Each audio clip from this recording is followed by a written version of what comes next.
Please note that this content is for adults only. Viewer discretion advised. If you haven't yet, hit the subscribe, like, and share.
Check, check, check. You can hear me now. Okay, good, good.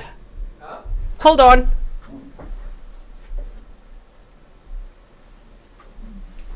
Be right back. Wait. Can you hear me now? Sound. Check my mic is being naughty. Stop it. Hello, everybody. Welcome back to another live stream with me, Grizzly. This is Grizzly True Crime, and we are back to watch day 5 of the Brian Walshe trial happening in Massachusetts. He's sitting behind me right now. Oh my word, there he is. Okay. Still smiling. Still feeling confident. Okay. You know when you do a software update, I did that on my microphone today. Listen, Bill Gates, I'm telling you now. Don't mess with my microphone. Sandra said, was that Mr. G in the background? No, it was another man. No, I'm just kidding. It was Mr. G. It was Mr. Grizzly. Okay, well, he's already got his hand over his mouth today. Is he already in shock, in awe, he's horrified? Nah. This guy's taking his chances, right? Okay, so happy Friday, everyone. Today, if you didn't know, day 5 of the trial is going to be a half day. The judge said from 9 a.m. until 1 p.m. Eastern time. So, okay. And then after that, we're going to have a members-only live stream. There's been quite a lot of news in other cases. We'll discuss that in the members-only live stream. And there, you can also ask me anything you want. I might not always be able to answer it, but generally, you can ask me questions. So make sure your notifications are on for that as well. Anna Marie van Eerden, welcome. There's no sound yet from the court, by the way, just in case you're wondering. Okay. So if you missed day 4, there was a lot of data that was shared, cell phone data, Safari searches, locations of the cell phone, and I found it very interesting personally because, it tracks Brian Walshe and what he was doing. We saw some surveillance footage from him at a dumpster at it was called the Claremont apartment, southwest of his house, about 15 miles away. So we saw some surveillance footage, and I'm just really looking forward to seeing more surveillance footage because we know he did a lot of shady shopping, okay, and a lot of shady things at dumpsters. Heidi says, ready for another live stream. Thank you so much. I also want to quickly say thank you to everyone who hit the like button yesterday. My goodness, hold on, let me see if it shows me. It was the best YouTube report card I've ever gotten where, most of you that watched the stream liked it. So that was amazing. I just want to see, does it show me? Where's my report card now in hindsight? Yeah. It was so good. There, 99.3%. That was my YouTube report card score. Huh? That's a very high score. Normally, only half of you actually hit the like button. And that's how YouTube rates how the stream went. So thank you so, so much for hitting the like button. Brian Walshe. Let me just see if I can. I just want to make sure this screen is nice and sized for you. Yes, full screen. Okay, yeah. No, it is like that. The camera's just cut his head off there. Okay. Grizzly Diner Banana said, "Duh, we love it here." I'm so glad you do. I love watching trials with you. I also make videos for you. We do live streams on other cases. I love doing it all with you. So thank you so much for being here.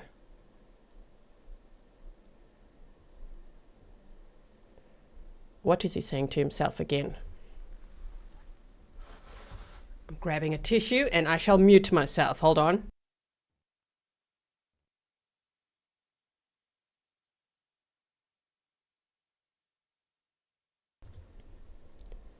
D says, you deserve an A+ every time. Thank you so much. It depends on you guys. I have no control over it.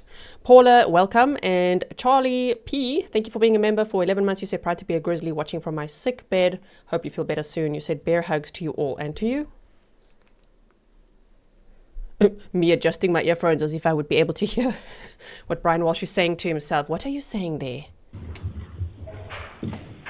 Now, I'm assuming that motions are about to be discussed because the judge still has to decide if the jury is allowed to know that Brian Walshe pleaded guilty to the other two charges, the lesser charges, the improper conveyance of a human body and lying to the police. I mean, the state's evidence has made that pretty obvious, that that's what he did. But at this point, I don't think the jury knows that he pleaded guilty to that. So they're still discussing that. The judge said she'll have a look at that. All rise, jurors entering.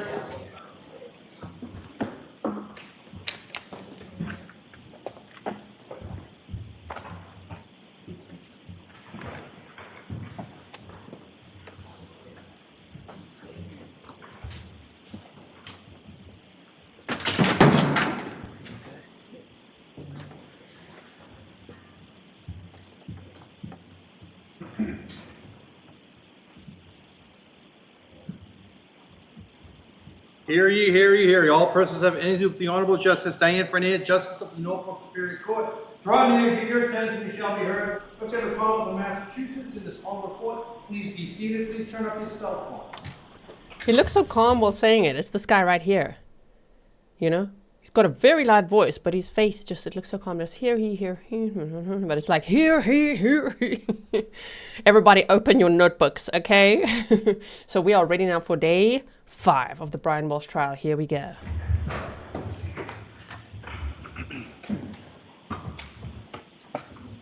Good morning, jurors. Good morning. Hope you all had a nice night.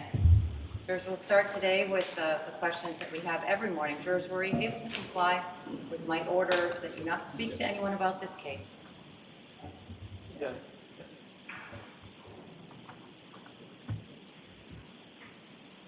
Were you able to comply with my order that you not do any research about this case? Yes.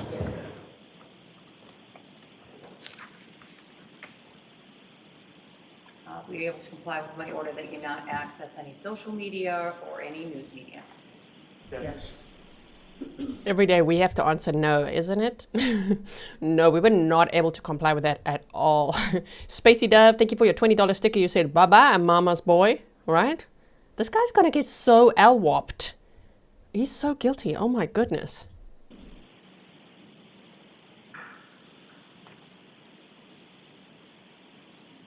And you all still have open minds? Yes.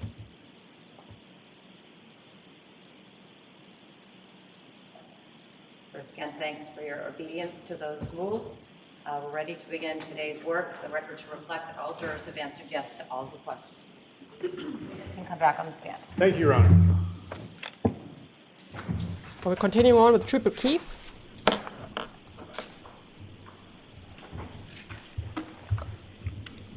Yep, probably. There we go. Trooper Connor Keefe, tell us more data.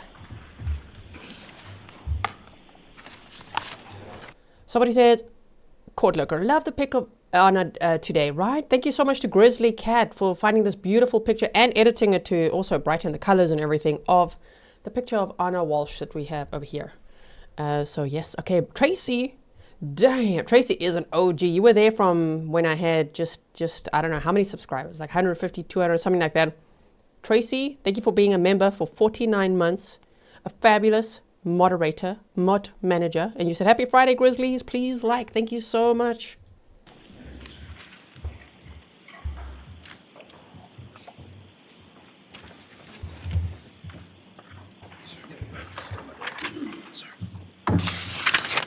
Morning, Trooper. You understand you're still under oath? Yes, Your Honor. Please be seated. Thank you. And you may proceed. Thank you, Your Honor. May I approach? You may. Trooper, do you recognize that report I've just handed to you? Yes, sir. And have you had a chance to review that report before coming in here today? Yes. Is that a redacted version of what's been marked for identification I with some images blurred out? Yes. And so that would be a collection of text messages between the number identified for Brian Walshe and the number identified for Anna as far as contacts. Is that correct? That is correct. What are the last 4 digits of the Brian Walshe number? The last 4 is 8646 And what are the last digits for Anna New? 7966.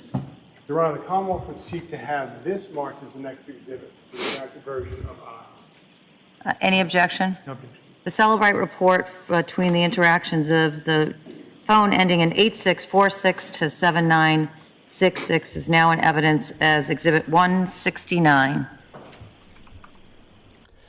I worry a little bit about this part of the trial for the jury, right? Because I'm like scribbling things down here and I keep on writing like, okay, wait. The 8646 number belongs to Brian Walshe. Okay, that's the iPhone mini. And then the 7966 is Anna New. But I feel like when they're reading the messages or whatever they are, the data from these phones, they should say, so Brian Walshe's phone said, and then Anna's phone said, and then Brian Walshe's phone said, or just put it on the screen, make a visual. This is going to be a little bit tricky. They did this for hours yesterday. It felt like hours of scribbling and trying to keep track of which device now. I just feel like they could get lost in this, you know, with how many devices there are and which one Brian's using and what it means and all that, right? So let's hope for that PowerPoint presentation that'll make it easier for them to follow why it's important and what it means. Thank you. Your Honor, may I publish 169? You may. Thank you. Ms. Gilman, can we have what's been marked as 169 on the screens, please? Trooper, directing your attention to the first text on the page, which phone number is, what are the last 4 digits of the phone number sending this text message? 8646. What is the body of the text? Hello. And what is the date and time it was delivered? December 25th, 2022 at 11:53 a.m. And Ms. Gilman, could you scroll down to the next 2 texts? Trooper, which number is sending this text? The number ending in 8646. And what is the body of this? Thomas asked if you were coming today. And what was the date and time it was delivered? December 25th, 2022 at 11:53 a.m. And then if you could scroll down, Ms. Gilman. Thank you. Trooper, which number sent this next text in the chain? The number ending in 8646. And what is the body of it? I haven't heard from you at all. And what is the date and time it was delivered? December 25th, 2022 at 11:54 a.m. Now, could you, Ms. Gilman, scroll down to the next text in that chain? Trooper, which number is sending this message? The number ending in 7966. Okay, so Brian Walshe types to Anna, hello, Thomas, one of their sons, asked if you were coming today. And then at 11:54 a.m., I haven't heard from you at all. The next thing he then did was Google plane crash and Anna Walshe found dead and all that after he had not heard from Anna. And later, they already went over that there were phone calls between Anna and Brian Walshe while she was making the 9-hour drive from DC to Massachusetts because the flight had been cancelled due to a snowstorm. And what is the body of this text? My flight got canceled driving up. And what was the date and time it was read? December 25th, 2022 at 12:57 p.m. Ms. Gilman, can we go to page 51?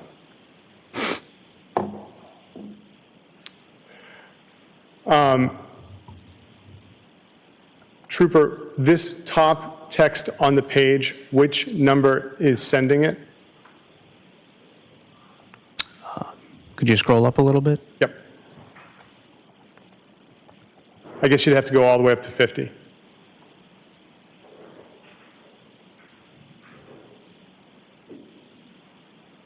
Which number is sending this text, Trooper? The number ending in 8646. And if we could go back down to 51? What was the time in the bottom corner of this text after it says sent? December 30th, 2022, 6:33 p.m. Now, Ms. Gilman, could you scroll down to the next message in the chain? Thank you. Trooper, which phone is sending this message? The number ending in 8646. And what is the body of it? Hello, Thomas found the phone playing on William's bed. William said he forgot it was there. Ha ha ha. Okay, call anytime. What is the date and time? Now, this doesn't say delivered, correct? Or is there a time when it was delivered? It does not say, sir. What is the date and time in the bottom corner of the text? January 2nd, 2023 at 2:33 p.m. Okay, so after he dismembered his wife's body, he is sending her messages to her phone saying, hello, Thomas found the phone playing on William's bed. William said he forgot it was there. Haha, okay, call anytime. He knows Anna can't call. He knows she's dead because his defense says he found her dead in the bed and then he decided to dismember her. Oh, okay. January 2nd, wow, 2023, 2:33 p.m. Yeah, Stefan said the prosecutor should mention names more often. I think so too. Otherwise, it's difficult. I mean, the jury could take notes, so hopefully they're also scribbling things down. I think the jury is very smart. It's just difficult sometimes with this format to follow. And I mean, prosecutors and defense attorneys, they appreciate our feedback on things like this because they know.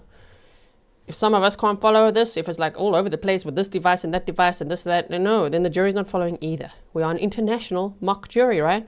If you've never seen the interviews I've done with district attorneys and experts from these trials, check out the guests playlist, right? Princess Pillows, thanks for being a member for 12 months. You like the audacity of this defense. Now, one more thing I want to say about this text message. He's sending that message and being like, Thomas found the phone. Dude, you're an iPhone. You're an Apple household, okay? You know that an iPhone, you just have, you can use the Find My Phone feature. You have a house full of Apple products. Use it. Don't pretend you don't know where the phone is. Why are you pretending that you misplaced your phone? Because he is pretending. He plugged it in. He unlocked it on January 1st several times. He drove around with it for a little bit. Please. He's even lying with a fake text. And so, sir, if there's no delivered, what does that mean?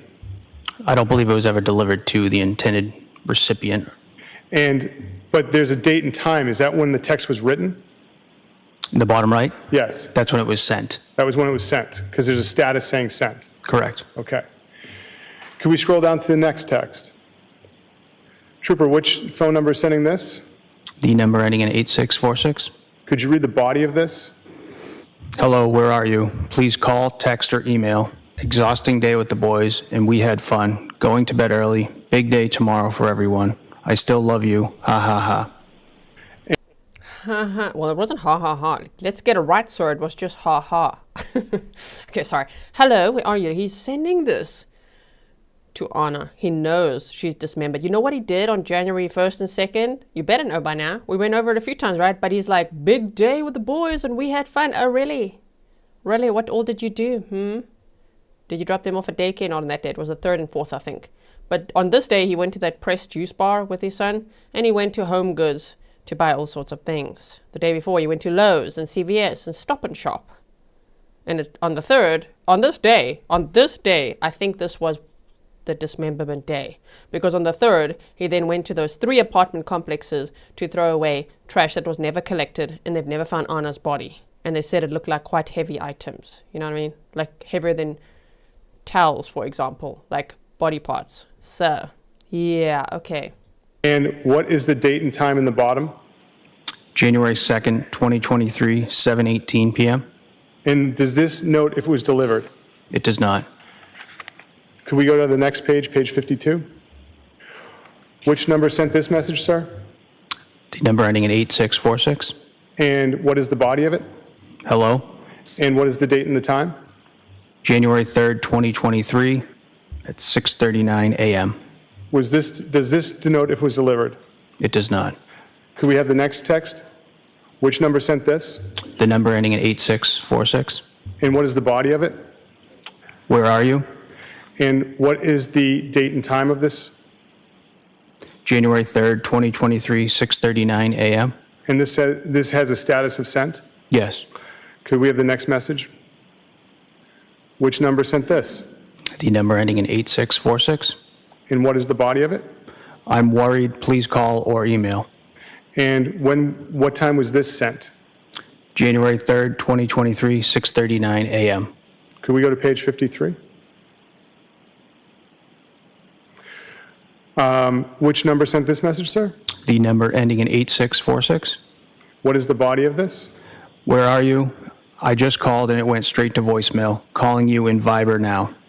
And what is the date and time this message was sent? January 3rd, 2023, 8:30 a.m. Can we have the next message, please? Which number sent this? The number ending in 8646. And what is the body of this text? I will call after I drop the boys. If I don't hear from you this morning, I'm going to report you missing. What is the date and time this was sent? January 3rd, 2023, at 8:32 a.m. And going down to the next message, what number sent this message? The number ending in 8646. What is the body of this message? Hello, I texted your sister and Alyssa. I am calling Jeff if I don't hear from you. Where are you? And what is the date and time this was sent? January 3rd, 2023, 12:16 p.m. Going down to page 54. Sir, which phone sent this message? The number ending in 8646. And what does the body of it say? Hello, And what is the date and time it was sent? January 3rd, 2023, 7:03 p.m.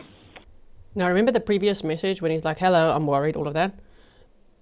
Around that time, what he was doing was Googling what happens to hair on a dead body, what is the rate of decomposition of a body found in a plastic bag compared to a body found on a surface in the woods, and there was at 1:20 p.m. can baking soda make a body smell good? Dude, are you asking that for yourself or a dead body? Like, what the hell? Baking soda. Well, we know that's a rhetorical question. I'm just saying, with him, you never know with what he's Googling. So yeah, that's what he was doing while sending these fake I'm worried messages. He was simultaneously Googling those things, what happens to hair on a dead body. And then you could see there's a gap, right? From when he sent the last message to this one now saying, hello. What did he do in between that time? He went to 3 apartment complexes and threw his wife away in the trash in pieces. Okay? So, And the next message, sir? Which phone sent this? The number ending in 8646. And what is the body of this text? Where are you? The boys and I are worried. I'm calling work tomorrow if I don't hear from you. And what is the date and time this was sent? January 3rd, 2023, 7:04 p.m. Going down to the next message. What is the phone number that sent this? The number ending in 8646. And what is the body of that? Where are you? And what is the date and time that was sent? January 4th, 2023 at 10:14 a.m. And can we go to page 55 for the final message? Sir, what number sent this? The number ending in 8646. And what is the body of it? I am calling Jeff now. And what is the date and time it was sent? January 4th, 2023, 10:15 a.m. like, if you really feel like someone's missing, just report they're missing. You don't have to threaten that you're going to report they're missing the whole time, right? What the hell? Sorry, I missed the name of who just bought the coffees. Thank you so much. Coral and Dexter said, gee, purple and blue are your colors. You look beautiful. Justice for Anna. Thank you so much for your support. For the messages on January 2nd through January 4th of 2023, does any of the messages denote that they were delivered? It does not appear that. Your Honor, I have no further questions. Cross-exam. Oh boy, here we go.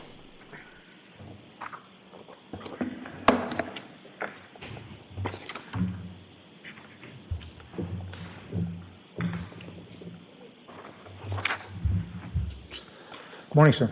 Good morning, sir. Yesterday, you testified to what you referred to as location data, correct? Yes. And the location data that was retrieved by apps, various apps that are contained on the devices. Yes. And is it fair to say that with regards to apps being able to collect location data, that service can be turned off in those devices? If the user decides to. Okay. And if the user decides to turn off the location tracking aspect of any app, then that particular app just does not collect the location data, correct? To the best of my knowledge. Okay.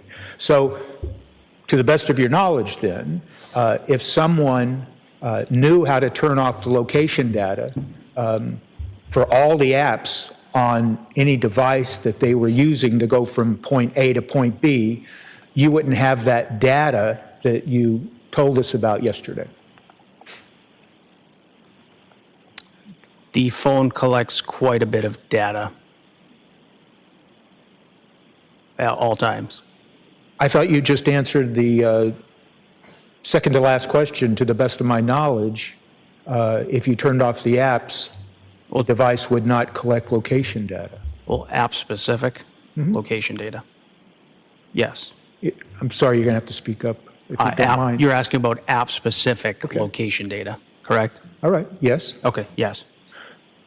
So, are you telling this jury that if someone turned off the location tracking aspect of an app, that you would still get location data from other sources?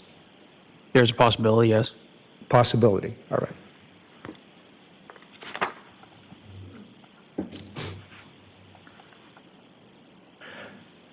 I want to focus your attention now to Exhibit 161. That is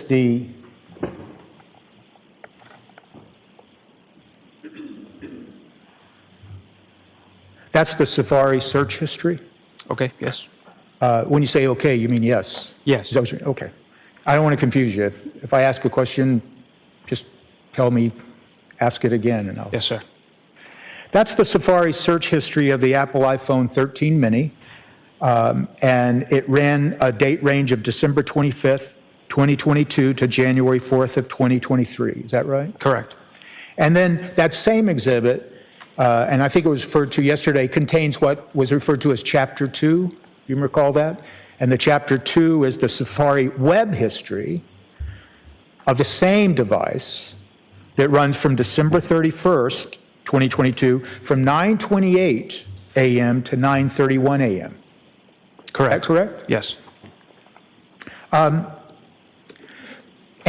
you testified yesterday that even though the data would be collected and extracted from those two sources, the search history and the web history, that the web history would generally contain additional and more detailed information? That's correct.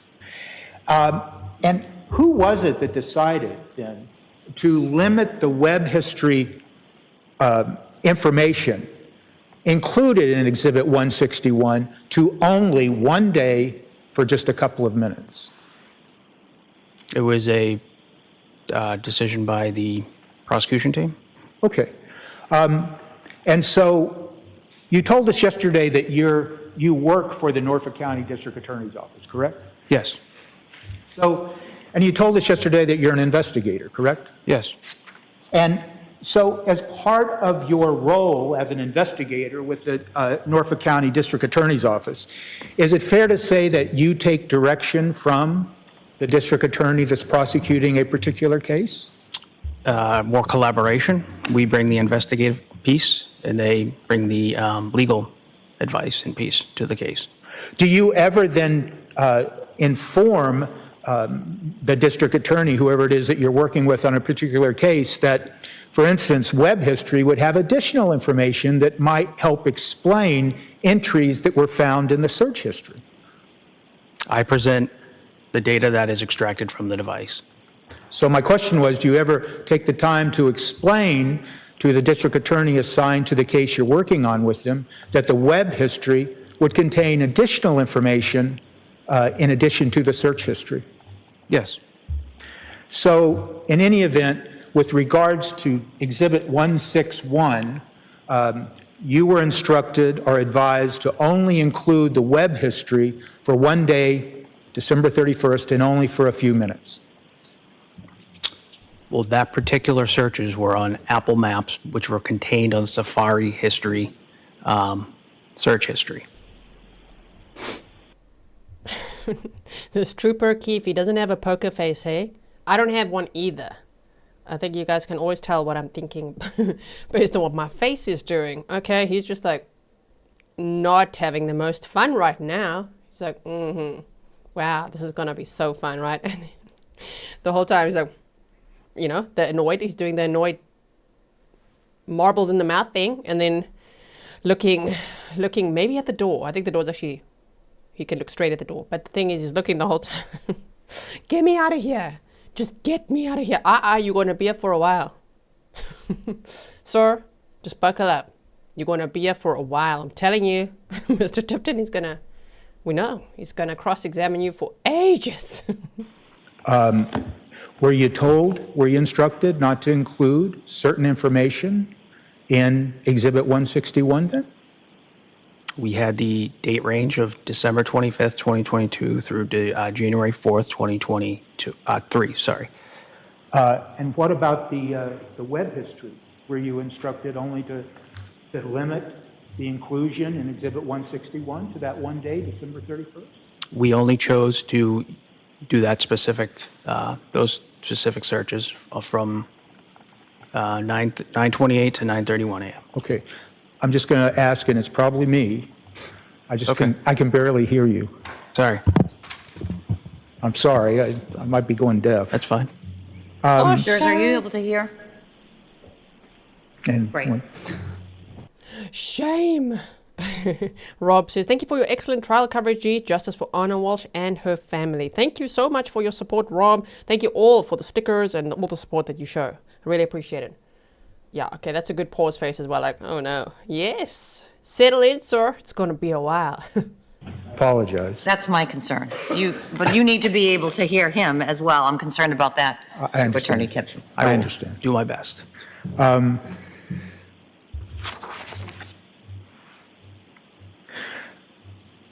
Yesterday, you were asked, let me ask this. You would agree, wouldn't you, that in the search history included in Exhibit 161, that at page number 1, number 9, there are indications of a search involving Expedia and other flight-related searches? Could you show me that, sir? Sure. Do we have Exhibit 161? I see. Jen says, Gianna giggles, I'm just so enjoying this trooper's body language. Yeah, Brindle's like, Papa, poker face. Yeah, he doesn't have one of those. He doesn't have one. You may. Thank you, sir. Should I refer to you as Trooper? Or do you have another title? I just don't want to misstate. No, that's fine, sir. Trooper? Yeah, that's... Trooper. Trooper Keefe. Could I refer to you as Trooper? The guy smiles as he walks away. Okay, I'm going to call him Trooper. Yep, that means settle in. He's already asking, how should I refer to you for the next 3 hours? Who knows how long this could be. I wish that there could be an additional segment where somebody, a third party, could cross-examine maybe both parties. Like a triple cross-examination, because I would like to ask the defense, now, these searches that your client made from the number 8646, correct? True? Okay, cool. Those, not even the searches, the messages he sent about, hello, I'm worried about you, I'm going to report you missing, hello, where are you, ha ha ha, I still love you, whatever that means at this point. Why would he say that? Sir, how does that make sense with your theory that Anna died in the bed? And also, how did Brian Walshe nudge her and she just fell off the bed? She just fell off the bed.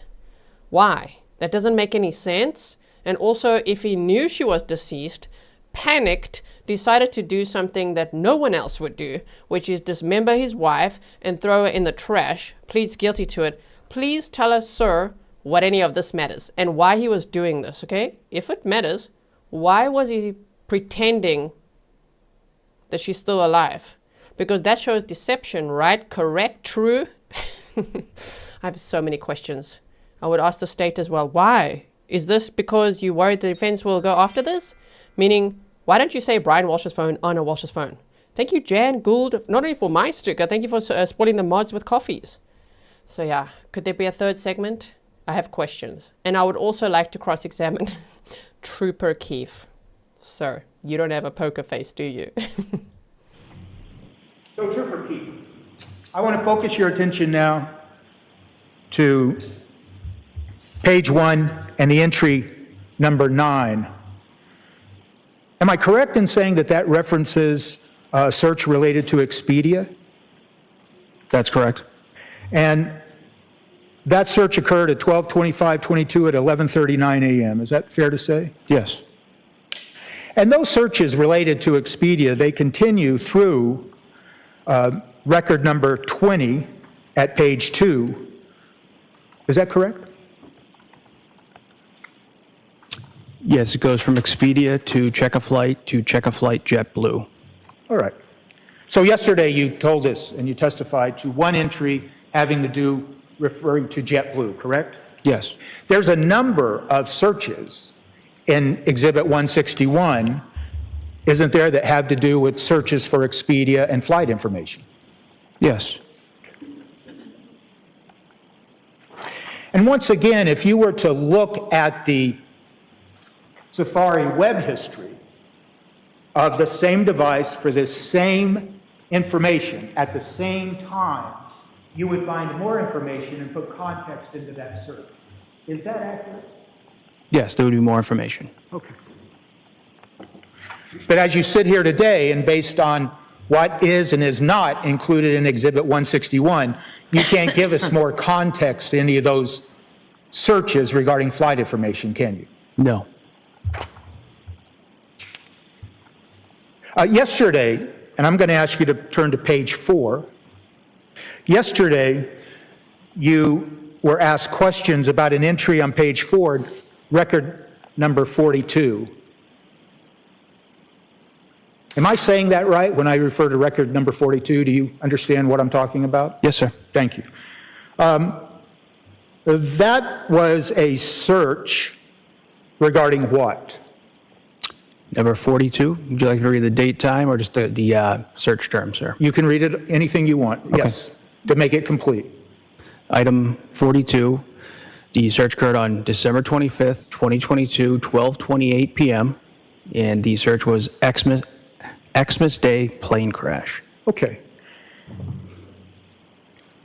And those types of searches, and when I say those types, the subject matter that's contained in record number 42, it continues through record number 45 on page 4, doesn't it?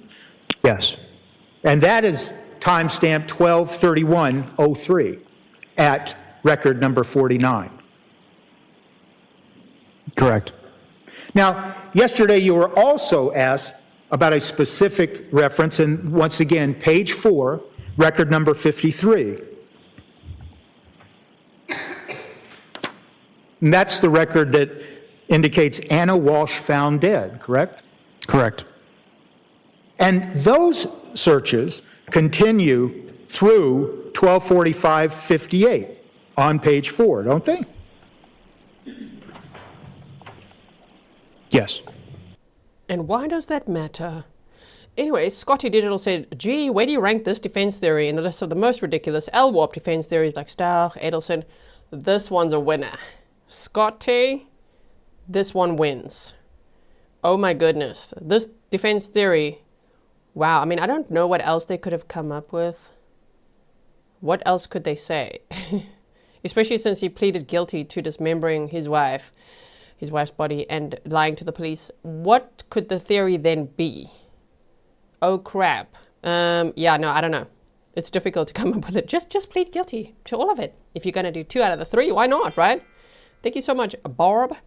So this one's right up there because it makes no sense to say she just suddenly died, sudden unexplained death in the bed as a healthy 39-year-old mother of 3, like super healthy by all accounts that we've heard. Okay, it could happen, sure, but then the actions that followed, no one's going to do that. No one. That is not logical at all, okay?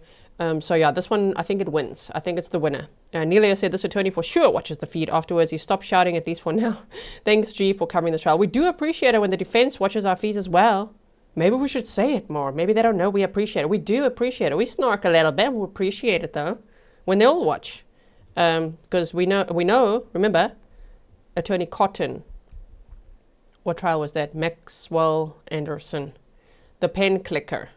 Oh, he watched. He reacted. We were like, what's with the pen clicking? And he on purpose in the mic went, we were like, oh my word. So aggressive. Now, it's fair to say that once again, if you had the web history to that particular search, that would give more context into what that particular search is that you just talked about at number 54, record number 53 at page 4. It would give you more information and more context, would it not? It would, yes. You have no idea, do you, as you sit here today, what the user was thinking when he or she inputted that search that you just testified to, do you? I do not. I know the content of it. I do not know the intent of it. Okay. Are you aware of the fact, given the fact that you're an investigator, and I presume you conducted some investigation in this case on behalf of the Norfolk County District Attorney's Office, are you aware of the fact that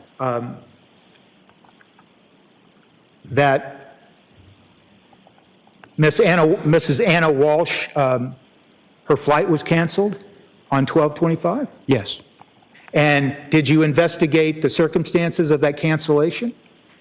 I personally did not. Okay. So you're unaware of the snowstorm or anything like that that caused canceled flights? I don't know the particulars around the... All right.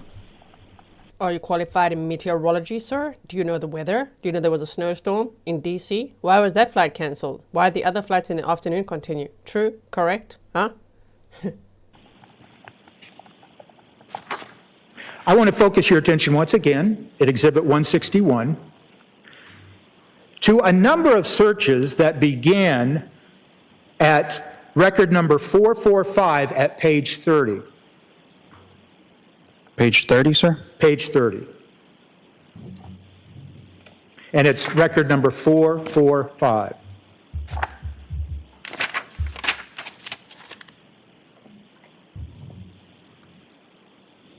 Are you there? Yes, sir. Okay. It's fair to say, isn't it, that in looking at those entries starting at 445 and continuing through record number 495 on page 34, that they involve searches for what looks to be champagne or wine and varieties of champagnes and wines? Do you mind if I take a look? I don't mind at all. No, sir. Okay. Oh man, I can't find the question now. Somebody just asked if these searches for the plane crash and all that was before or after Anna told him that her flight was cancelled. It was before. He had called Anna on December 25th of 2022. It was a missed call. And immediately then he started Googling plane crash, like Christmas plane crash, Anna Walshe found dead. Then he tried to call again, and Anna answered, and they spoke for an hour and 22 minutes. So in between, like, wow, his mind really jumps to the worst, which is why it's the only thing the defense could come up with. Because his mind, maybe that's what they try to show. Look how his mind jumps to the worst conclusion, the worst thing possible. She misses a call. That's it. There's a plane crash. Anna Walshe found dead. Okay. Because it's like, wow, his wife suddenly died in the bed while he was cleaning the kitchen, and then he nudged her and she fell off the bed. Oh my word, he has to immediately dismember her. Are they trying to show us that that's how his brain works? That's fine. If that's how his brain works, LWOP. 445 through 495. 495.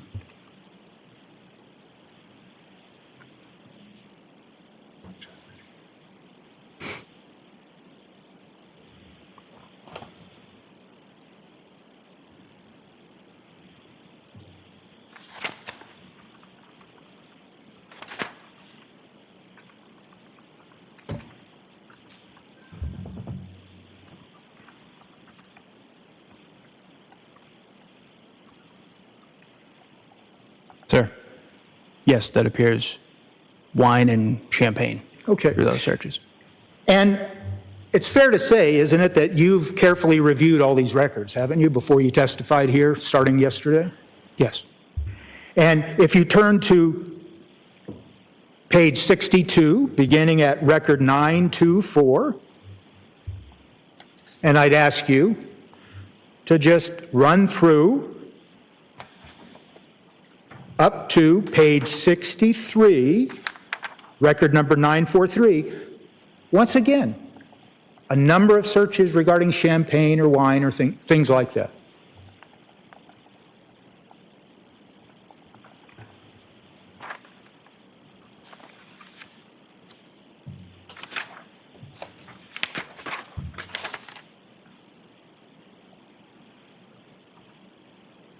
Yes. Okay, you agree with that, right? Yes. And we could continue to do this, but for instance, though all of those searches were being conducted on December 30th of 2022, weren't they?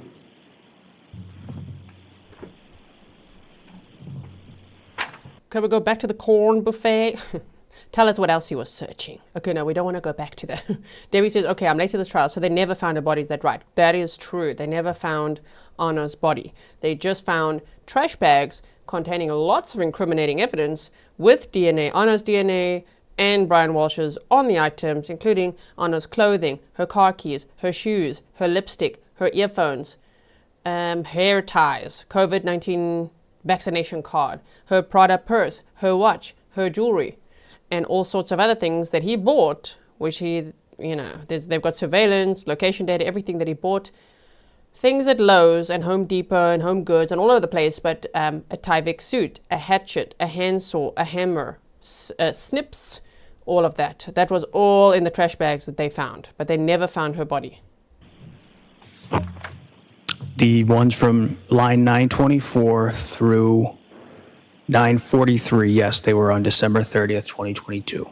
And the searches between record 953 through 1016 on page 68, do you have those in front of you? What was the beginning item, sir? Record number 953, page 64, Okay. through record number 1016, page 68. Once again, those searches occurred on December 30th, correct? I'm still looking, sir. I'm sorry. You tell me when you're ready. Yes, sir. And don't let me rush you.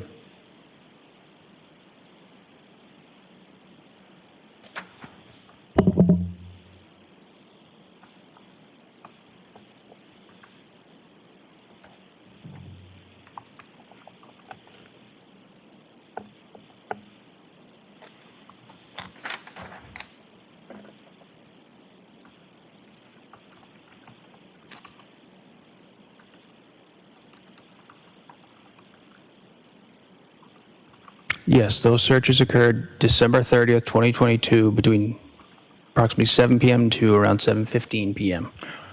Right, on December 30th, correct? Yes. Correct. And you're aware, in your investigation of this case, that Mrs. Anna Walshe had planned a New Year's Eve party to be conducted in the Cohasset home on New Year's Eve, correct? Yes. And you're also aware that, or maybe you're not, but there are additional searches throughout this as you continue to go down these searches that, once again, someone is shopping for expensive champagne, someone's shopping for champagne or items like that, all in the same time period, correct?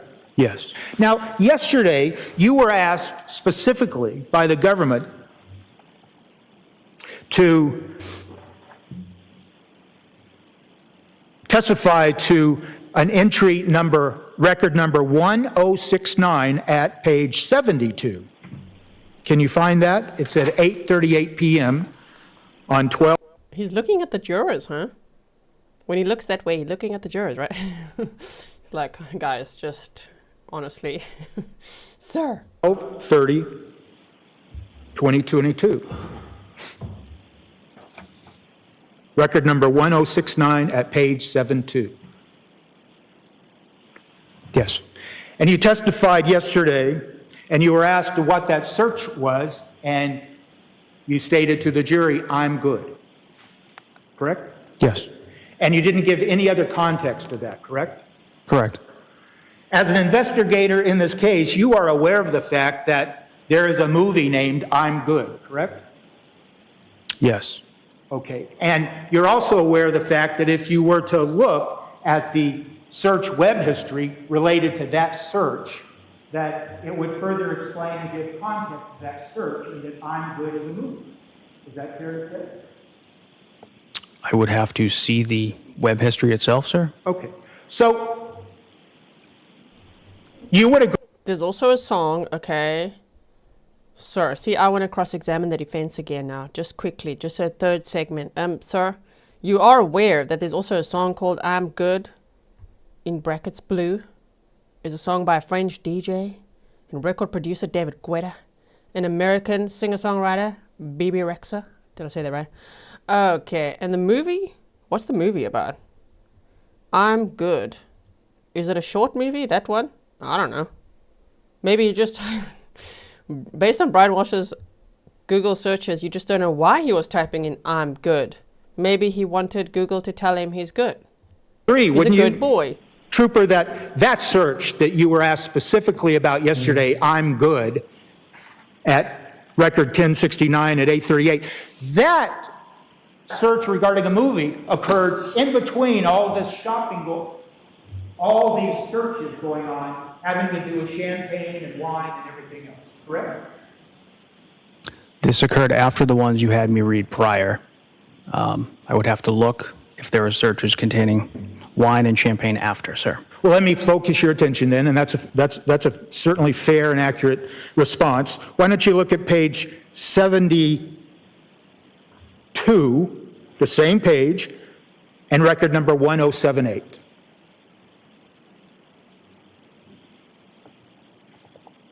Have you had a chance? Yes, sir. And once again, that's champagne-related searches. Yes. So it's fair to say, isn't it, Trooper, that when you were asked yesterday on direct examination and to specifically refer to that one search at number 1069, I'm Good, there's certainly nothing nefarious about someone conducting a search for a movie entitled I'm Good, correct? Again, sir, I only know the context of this. I don't know the content or the content, I don't know the intent behind it. You would agree that these records that you have in Exhibit 161, if you know, they have multiple searches related to movies and movie titles, correct? Even 18 plus movies. Now ask Trooper Keefe if he has viewed those movies as well, like you asked Trooper Garino. And then Trooper Garino's ear went very red. He's like, no, I did not watch that movie. I just know the I'm Good one that you referenced, sir. Okay, well, let me just briefly point you to record number 1128 at page 75, if you can go there. Yes, sir.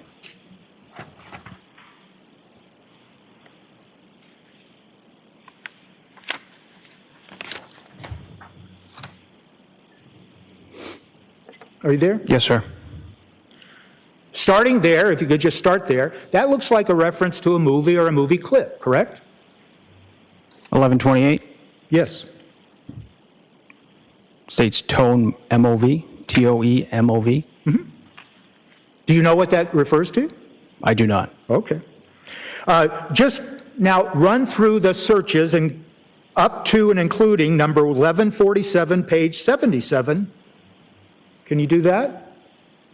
And as you look through those, there are multiple references to movies and movie clips, if you know. Yes, there is, sir. And then, finally, if you can look at record number 1148 on page 77, now we start some more champagne searches.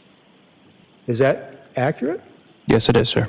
So you're not, as you sit here today, you don't know who was actually searching for champagne and those related searches all during this day of December 30th. I do not. And you don't know who was searching for all those movies and things like that. I do not. And you wouldn't testify to the jury now that there's anything nefarious about someone conducting multiple searches for champagne or movie clips, is there? Could you repeat that, sir? There's nothing nefarious about someone searching for champagne or multiple movie clips during this period of time. No. And based on your investigation of the case, you did carefully look at each entry of the searches, correct? Yes. Now,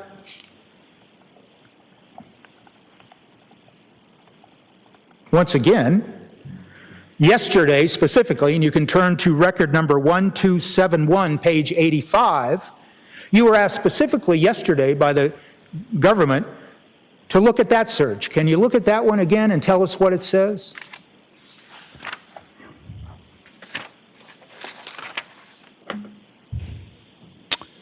Line 1271, dated January 2nd, 2023, 6:42 p.m. And the search states, "I'm good." So you testified to that yesterday, and you gave no context to it, but once again, it's a reference to the same "I'm good" that we saw had been searched for back in December 30th, correct? While someone is conducting champagne searches. Yes. And as you said, You don't know that it's the same. Maybe on one day he was looking at the movie and the next day he was looking up the song. And then the next day he was just typing, "I'm good," because he wants Uncle Google to tell him, "You're a good boy." How do we know?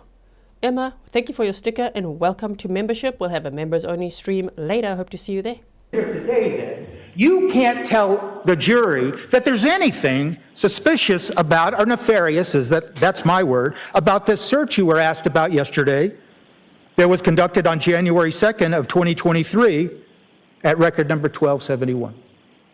No.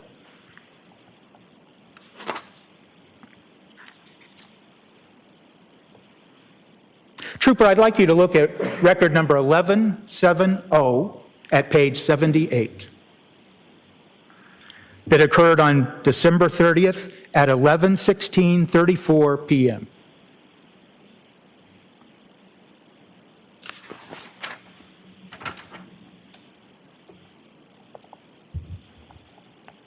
$11.70, sir? Yes, sir. Okay. You have that? I do. What does that search? Search occurred on December 30th, 2022, 11:16 p.m., and it states Nightshade. Okay. Now, you're an investigator assigned to the district attorney's office, and you worked on this case. Is that correct? Yes. And what is that nightshade referring to? Would you like me to explain the searches below? I believe it's related to what you're asking. Absolutely, if that helps. Yes. It says Nightshade Noodle Bar. And those searches go through record number 1175 through page 79 regarding Nightshade and Noodle Bar and things like that. Yes. So tell us, Tell us. what is Nightshade or Nightshade Noodle Bar? What is that? I believe it's a restaurant. Okay, and where is that restaurant located? I am not sure, sir. You're not sure. If I told you it was located right on the town line, close to the town line of Marblehead, Massachusetts and Lynn, Massachusetts, would that sound accurate to you? I would have to search it. Okay, so you haven't searched it. No. In the context of this case, you have, as you sit here today, you have no idea of then the context of that search regarding Nightshade, do you? It appears to be a restaurant, sir. That's All right. all I can say.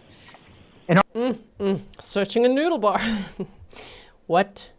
There can be non-nefarious searches on any given day, even on his dismemberment days, which they were. Do you know what I mean? Like, what the hell is this proving? Like, the way you asked him, what is Nightshade Noodle Bar? Huh? A restaurant. I mean, is the next question. And have you tried their noodles? No, sir. How serious do you take this investigation? You don't try their noodles? Shh. Did the government try the noodles? I don't know. Are you aware of the fact that in your investigation of the case that Mr. Walshe actually made a reservation for a New Year's Day dinner at the Nightshade Restaurant for himself and Miss Anna Walshe for New Year's Day? I was not aware of that. And he called it brunch, which is nefarious because there is no amount of brunch at a noodle bar between 2 and 9 p.m. When he told the babysitter to be there on December 31st, he asked the babysitter, can you come over on January 1st? We need you from 2 to 9 or 2 to 7. Can't remember. It was 2 to 9 or 2 to 7 because we're going for brunch. Well, then I would speculate he saw messages from William Fasto on Anna's device and lost it. Murdered her, dismembered her, and the rest is history. In my opinion, right? Pernille said corn, noodles, champagne. Oh dear, thanks for being here, everyone. Yeah, oh dear. Thanks for being a member for 36 months, Pernille. Oh my word, okay. I'm going to quickly look how far this noodle bar is from their house. Just hold on 1 second. I'm going to tell you right now. What? 36 miles away? Are you crazy, Brian Walshe? Anyway, an hour and 8 minutes away. And in which direction? Stop it. There by your mother's house? Did you make a reservation, Brian Walshe, for yourself and Anna or yourself and your mama? Because that's a difference. And you did go to that area on January 1st to do some very shady shopping. So when did you make that reservation exactly?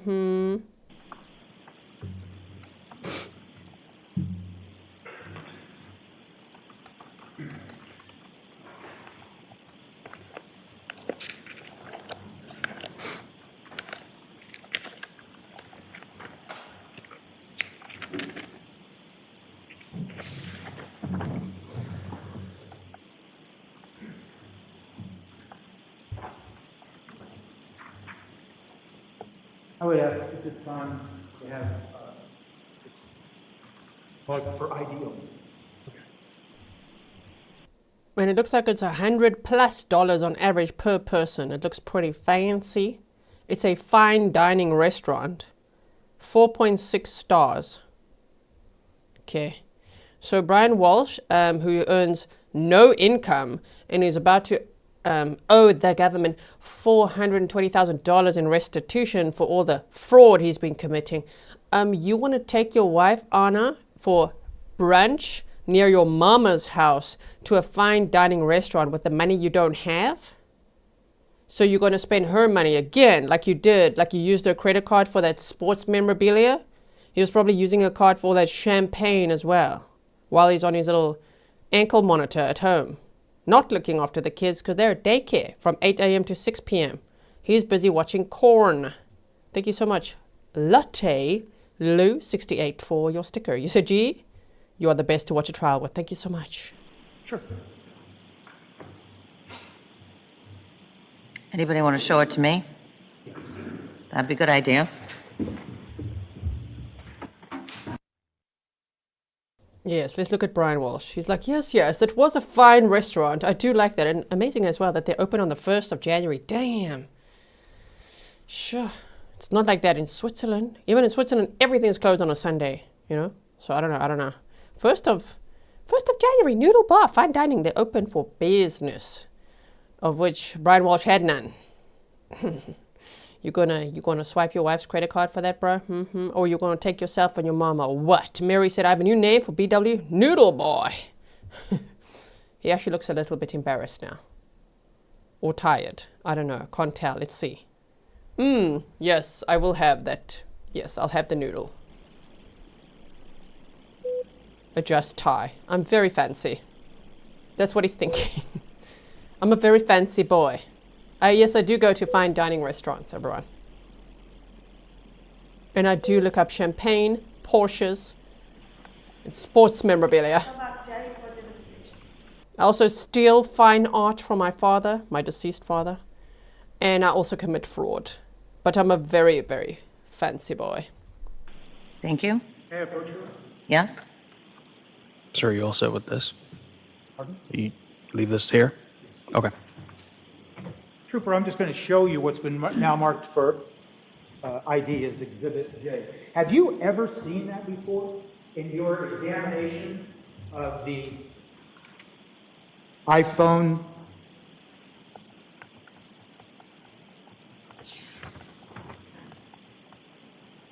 The iPhone 13?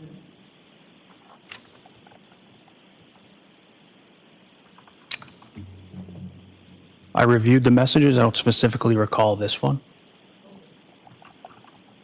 You would agree, wouldn't you, that that message indicates in its context that it's a reservation at the Nightshade Restaurant?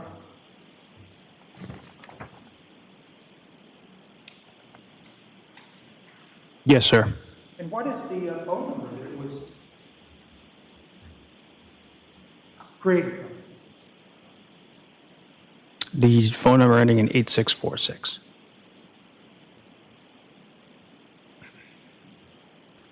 It's Brian Did Walsh's you- phone. I apologize. Did you tell us that you had or may have seen it? You just don't recall as you sit here today? Yes, I reviewed the text through the past few years. I probably have seen it in the past, but I don't recall it. At this time, I move to have that text put in there. Any objection? No objection, Your Honor. The text message that's previously been marked for identification as J is now in evidence as Exhibit 170.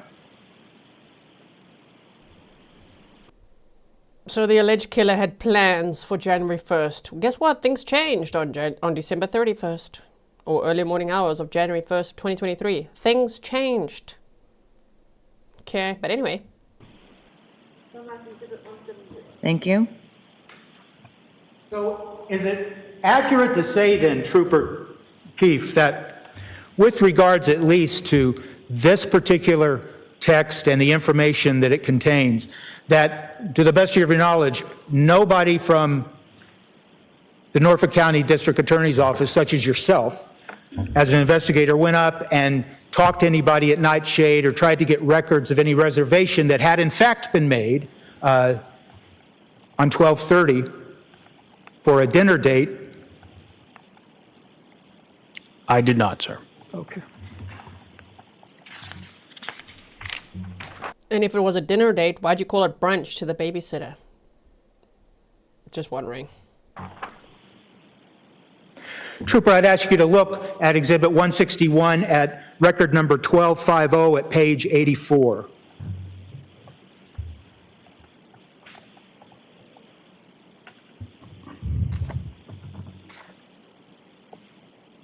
It's a search conducted at 12/31/22 at 10:26:16 a.m. Is that correct? Yes, sir.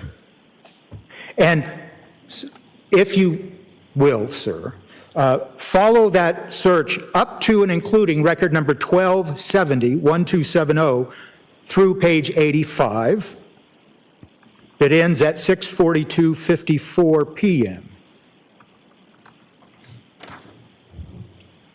What was the ending line, sir? Record number 1270 1270, okay. at page 85. Yes, sir. What do those searches involve based on the content of the search query?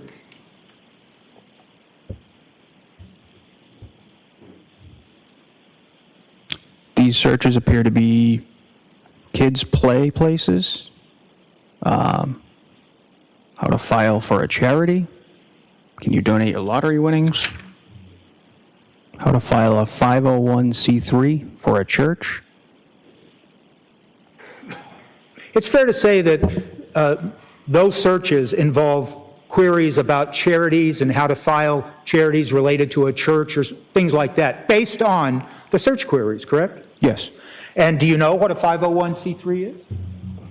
I believe it's a nonprofit charity or organization. Did you or anyone from the Norfolk County DA's office, to the best of your knowledge, investigate what that charity search involved? I did not, sir. And that charity search was conducted on December 31st, New Year's Eve, at 10:26:16 a.m. That's the search at record 1250, page 84, correct? Because he was sucking up to the judge in his fraud case. He was out on bail wearing an ankle monitor on home confinement with special conditions that he'd be the primary caregiver, and he was showing off by being extra charitable. He was a fancy philanthropist. Or he was ready for the next con, because he's a con artist, right? He's like, now what else could I do?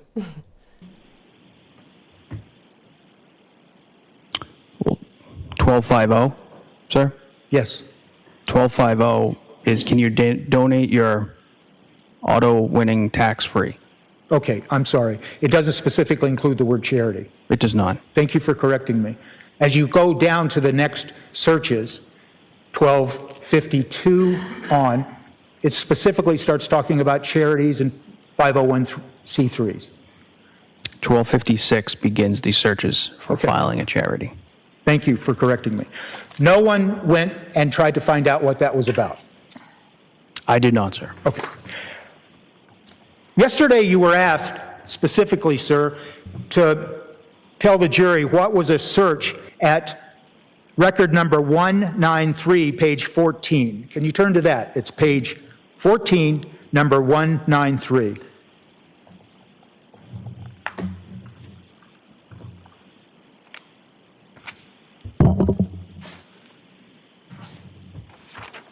Thank you, Alicia Nelson, for your sticker.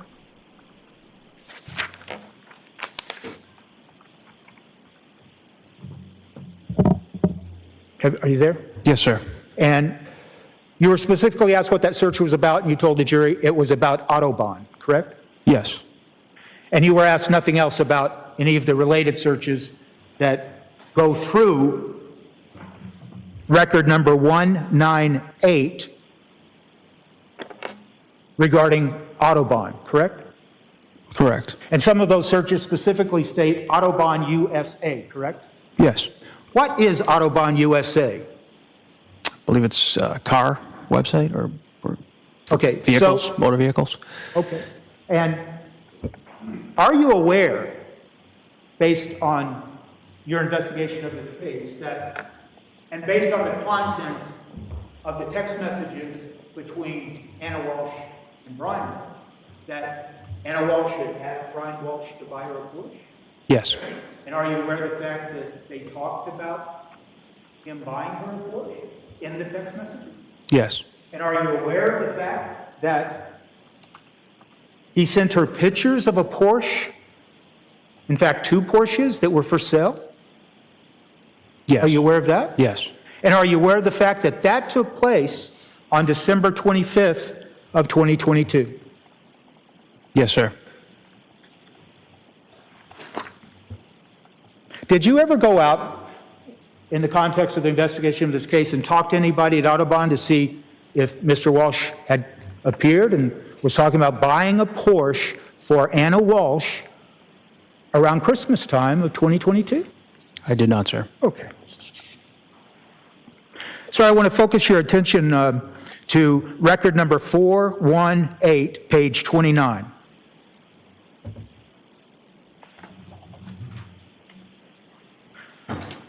And that is a search that was conducted on December 27th of 2022 at 6:17:23 a.m. Am I right about that? Yes. And the related searches to that, they go through record number 438, correct?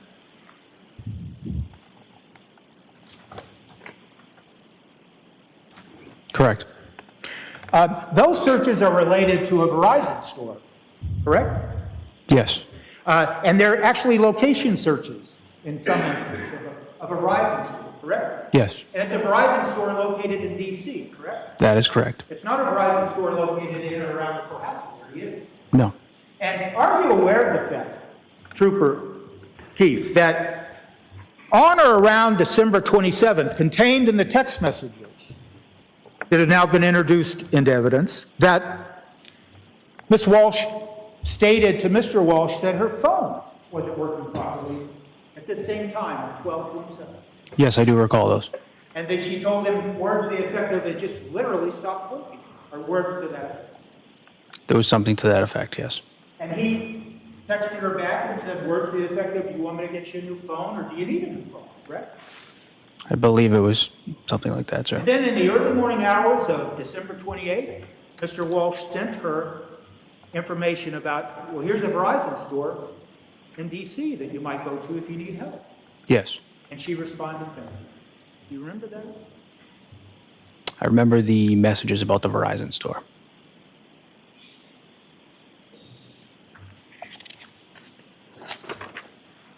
Yesterday, specifically on direct examination, you were asked about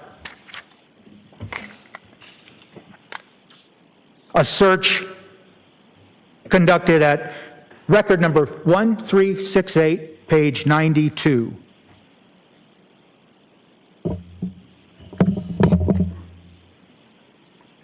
And that search was conducted on January 4th of 2023.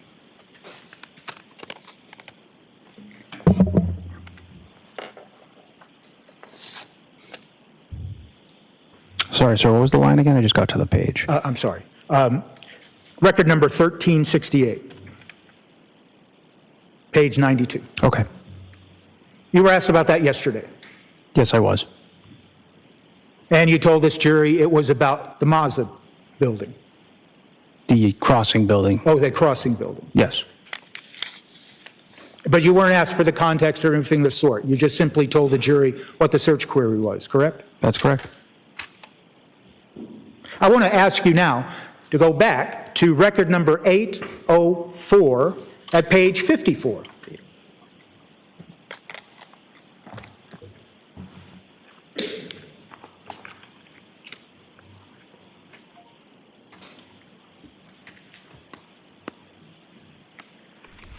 Are you there, sir? Yes, sir. Is it fair to say that beginning at 804, page 54, on December 29th of 2022, at 9:13:47 p.m., that those searches are related to the Mazda building also? Yes, sir. And those searches go through record number 825 at page 55.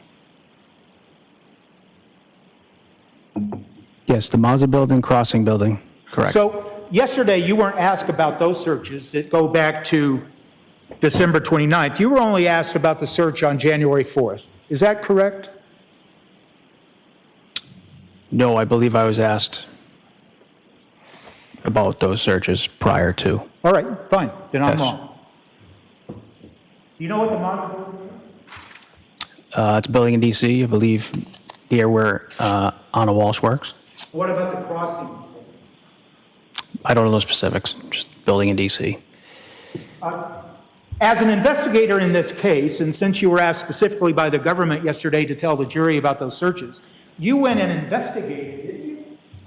What had been occurring at the Mazda building and Tishman Spire regarding their management of the Mazda building and that area? I don't know the specifics, sir. Are you unaware of the fact, Trooper, as an investigator connected to this case, that there was a Legionnaire disease outbreak in October of 2022 of those properties that were managed by Tishman Spire? I was not aware of that.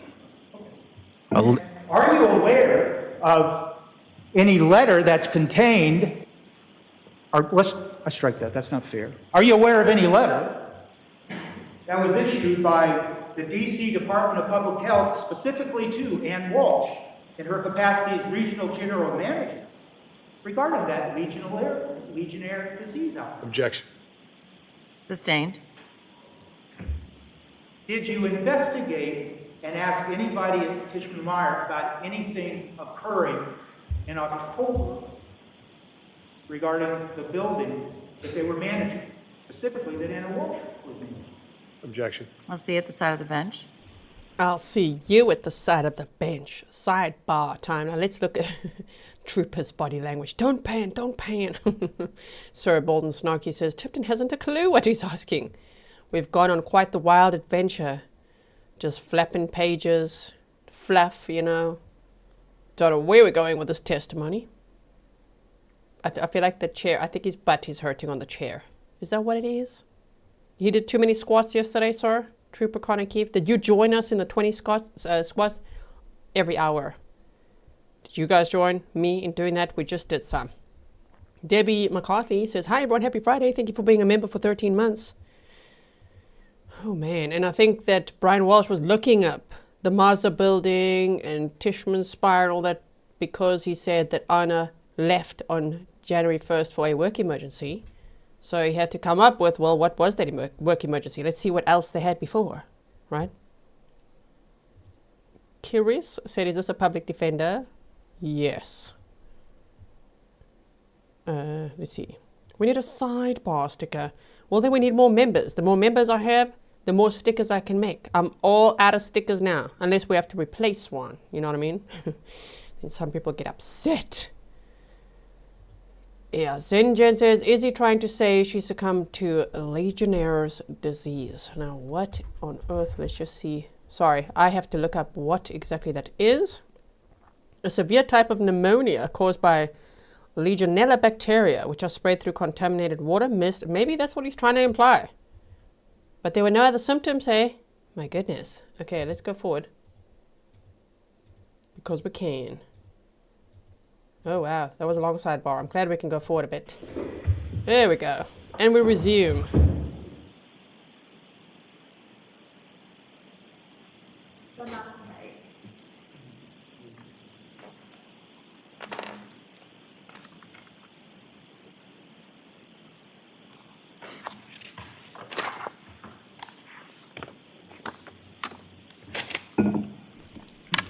Marnie says 4.8k watching, 2.3k likes, and you know what that means. My YouTube report card is going to be terrible today, unless you guys hit the like button. It's up to you how they rate me. Are they going to say, you suck? And I'm like, come on. Italian Princess says, I get it now. Defense is trying to play on the recent incompetence of Massachusetts police. Yeah, I feel like they were leaning on that way a few times now, with Trooper Garino as well, right? Lorraine Clemens said Trooper Connor is a grizzly and he needs a large coffee and a soft pillow on the chair, apparently. He said, thanks, G and Mods. You are all the best. Thank you so much. Based on your review, Trooper Keefe, of the contents on the iPhone that is the subject of Exhibit 161, it's fair to say that in the searches running from... I'm sorry to pause right there, but I have to. I did a double take. Did you see it? I literally was like, oh! True Crime with the Sarge is here with us. If you've never checked out his channel, do check it out. I love the quizzes. They're still doing them all, Sarge. Still acing them at this time. Okay, I probably jinxed it now. Welcome. And you said, I don't think any of the jury's buying this. I don't think so either. Well, we never know, but I don't think so. Are we buying any of this? Is this helping change your mind?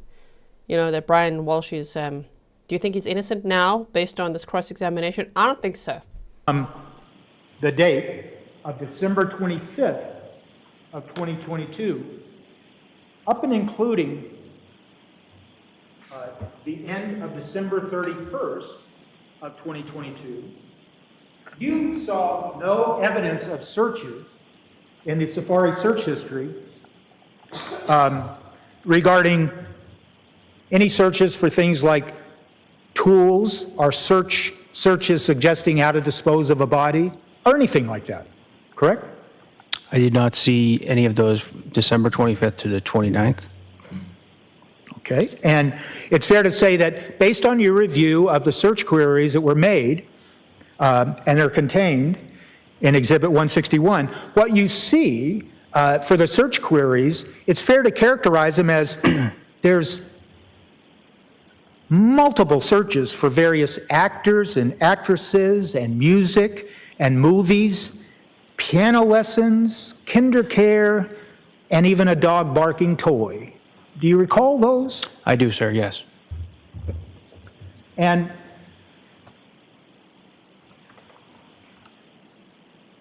you were asked something about yesterday, and I'm sorry I don't have the citation, and that's my fault, but do you remember telling this jury about a search that involved something called My Exes?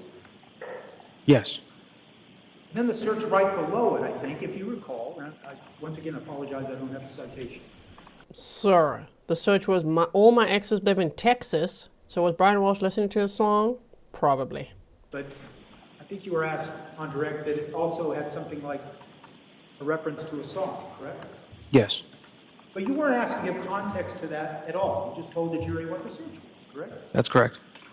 And you would agree with me, wouldn't you, sir, that once again, there's just nothing nefarious about someone searching for what turns out to be a country western song, correct? Correct.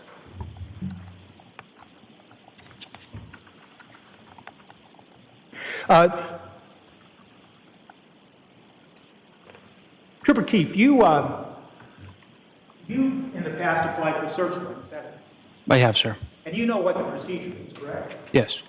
And you understand that, are you familiar with the phrase probable cause?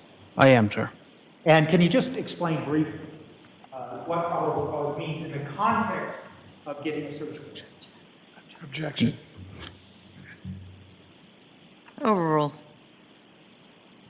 The facts and information pertaining to your investigation in order to charge a crime, more or less. More likely than not that this crime had occurred. And it's fair to say that once you start an investigation, your experience tells you that you might get a search warrant that covers a particular time period.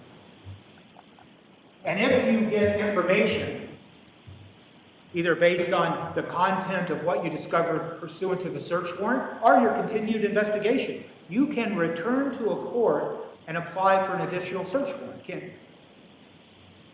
It depends what the search warrant is for, what the search warrant is for.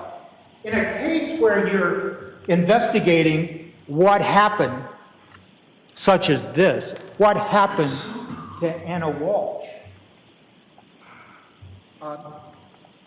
wouldn't it be important to you to look back beyond 12/25 of 2022 to see if there was any evidence in the iPhone Mini or the iPhone SE or the iPad or the MacBook to see if there were any other entries that indicated that the person using those devices had planned to do any harm to Anna Walshe?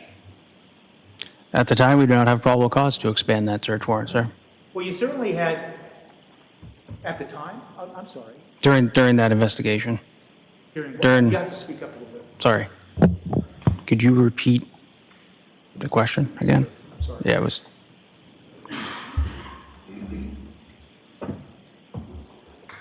You would agree. Objection, Your Honor. I'll see you both at the side of the bench. See you at the side of the bench. The defense attorney almost said, you would agree that you had sufficient probable cause. And then he stopped himself and said, I'm sorry, I can't hear you. You got to speak up. Oh. So when you almost say the wrong thing, defense attorney Mr. Tipton, you are like, I can't hear you. I've got some sound issues here. I can't hear. Speak up, sir. Almost incriminated my client right here and now. Oh my, why would there have to be something nefarious before Christmas? There doesn't have to be. Premeditation could take seconds, it could take minutes, it could take an hour. It could take him looking at Anna's phone and being like, I knew it. And then acting in a fit of rage. How do we know? Yeah, it takes someone really depraved to dismember someone. And then to lie about it to everyone, to not report her missing, to pretend to be texting her, to be doing all that. There's so much. Okay, the shady, shady con artist, alleged killer, dismemberer sitting here. Okay, let's go forward.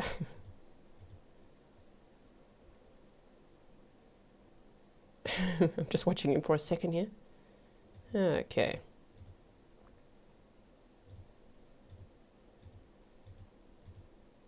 It's what they do afterwards.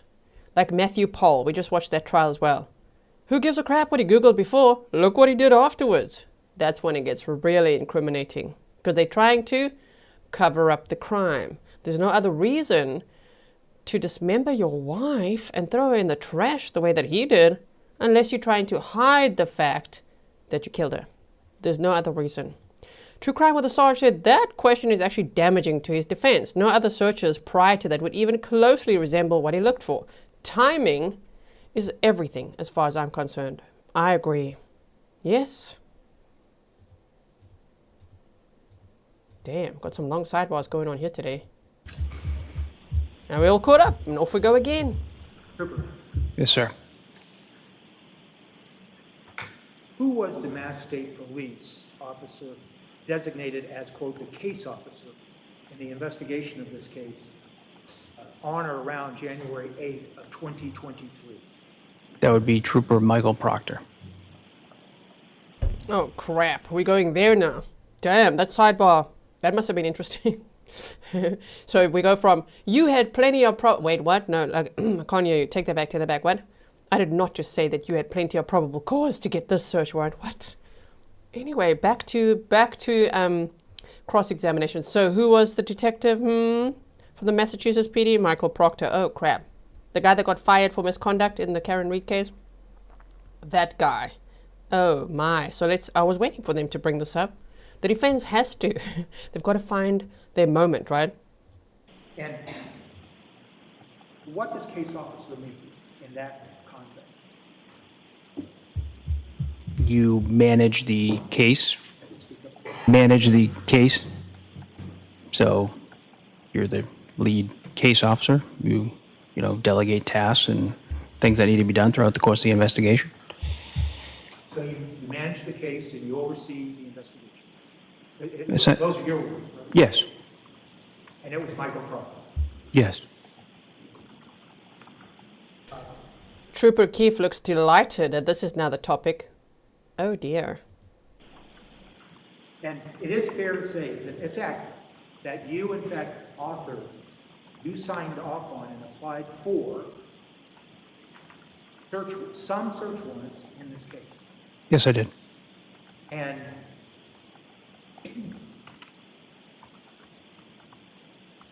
you were the trooper in charge, being a forensic digital specialist, to analyze the data on the iPhone Mini, correct? The iPhone 13 mini, yes.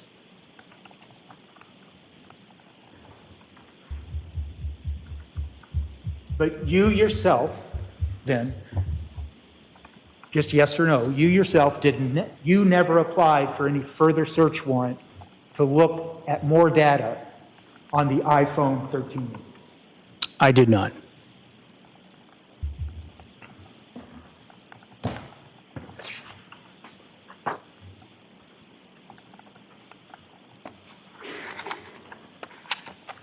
Trooper Keefe, yesterday, you were asked to show what was referred to as a PowerPoint presentation, correct? Yes. And in that PowerPoint presentation, what you did was you compiled, with the use of the Lexis software, you compiled a bunch of data points and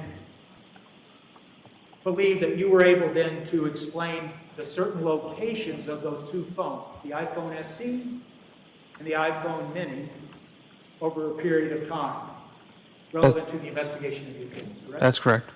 And correct me if I'm wrong, but one of the reasons you compiled that PowerPoint presentation, I call it a presentation, but you compiled a PowerPoint, was to try to assimilate and get a lot of information together so you'd have context for the information, correct? Within that GPS data set, there's thousands of points. So this is just one specific point within that data set for those two different devices.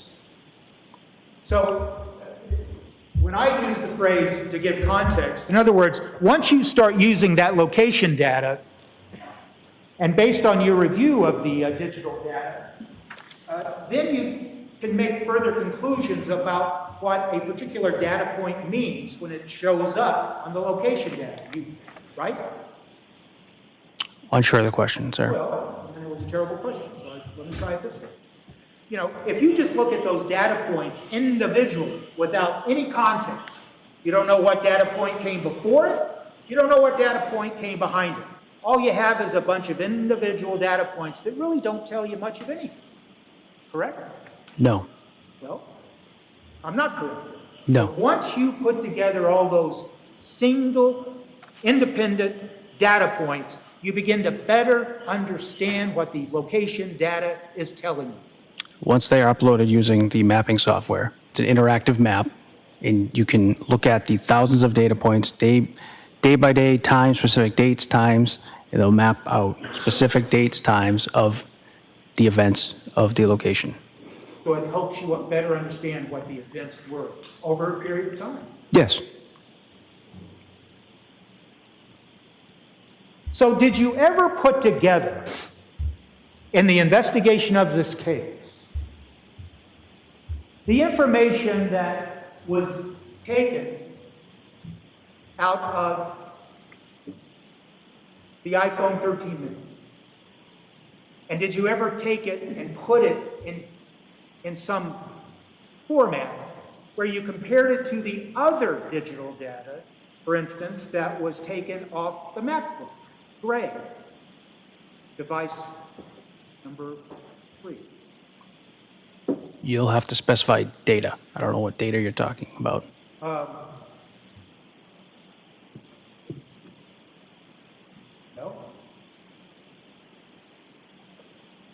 The data on the MacBook about, it included the activity that was gleaned from the MacBook beginning on or around December 25th up to and including January 1st of 2023. Is there anything specific? There's a lot of data contained within both devices. I'm not sure what you're asking me to compare. Well, I think you told this jury yesterday that with regards to the location data, you had something like over 40,000 data points to deal with, correct?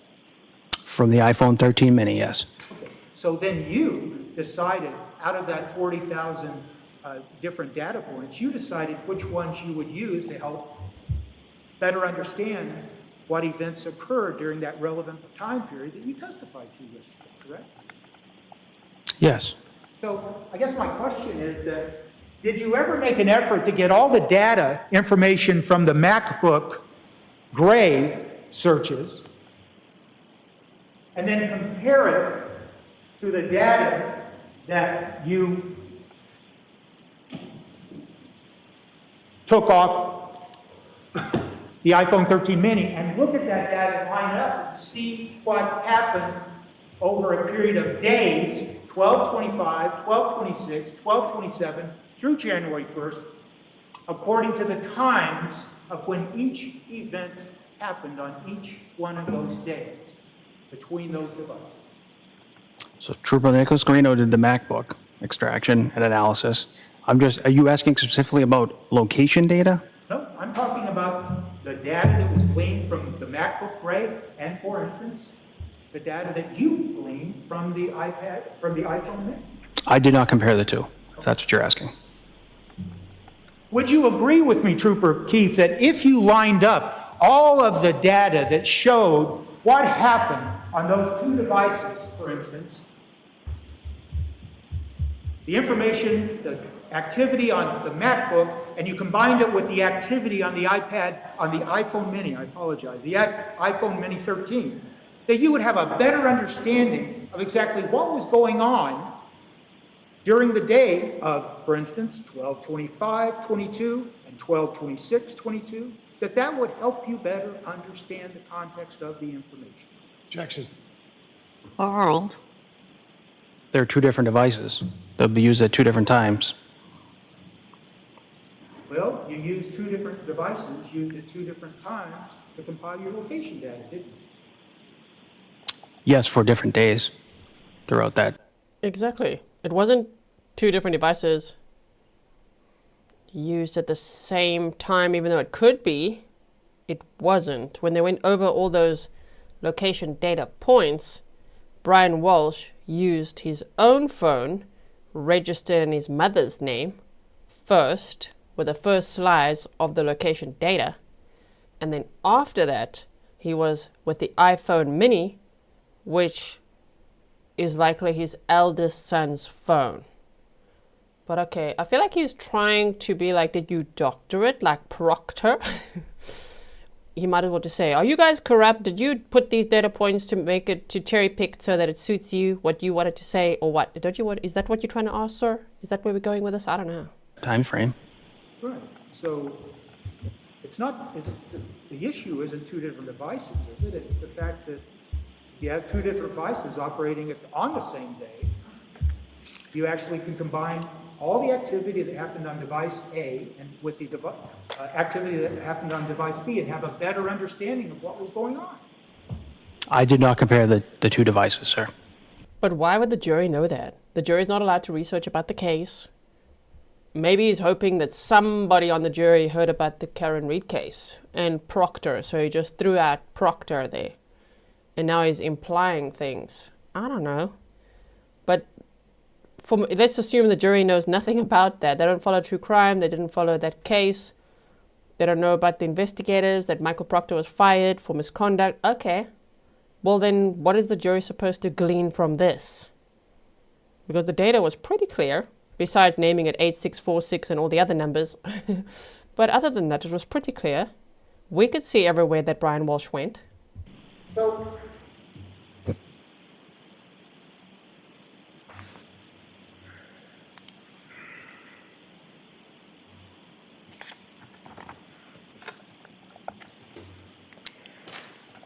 I hate to do this, Judge. Yes, Can we come to sidebar? you may.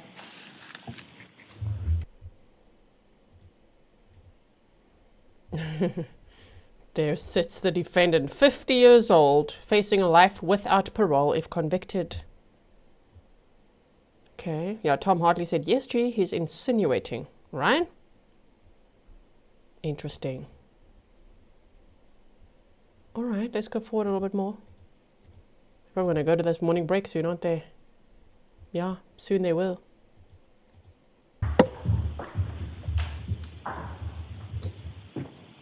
Jurors, I'm not sending you on a break. You can stand up and move around a little bit because we need to do a little work. Well, Shake a leg. still here in the courtroom, but it's not. They need to send you out. You can stand up if you want. Stand up, everybody, shake a leg.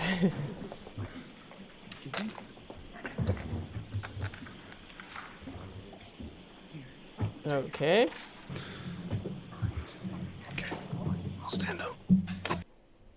Who's that? It's a hot mic. We like that. Let's hear things.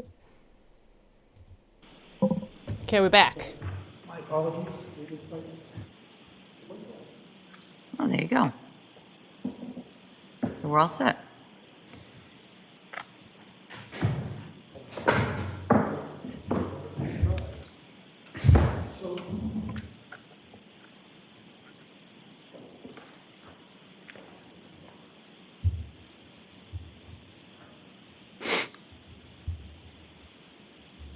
I think if I could quickly ask that exhibit number 169 be brought up on the screen. Then, Trooper, you have your exhibit, your product is exhibit 161. You have that. Yes. Now we need to call it.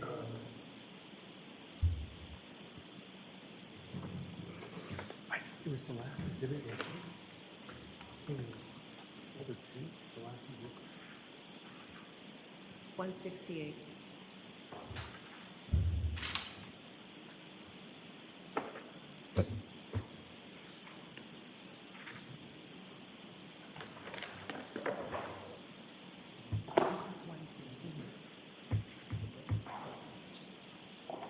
And may I approach your honor? You may. Well, it's going to be hard, Trooper. I'm presenting you with what's been marked Exhibit 168. Okay. He loves Characterized as the call log. Yes, sir. So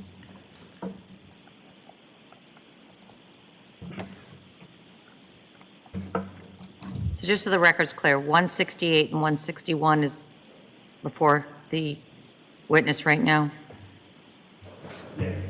Okay, just want to make sure. Yes, 161, 168. Right. And the text messages were introduced this morning as Exhibit 169.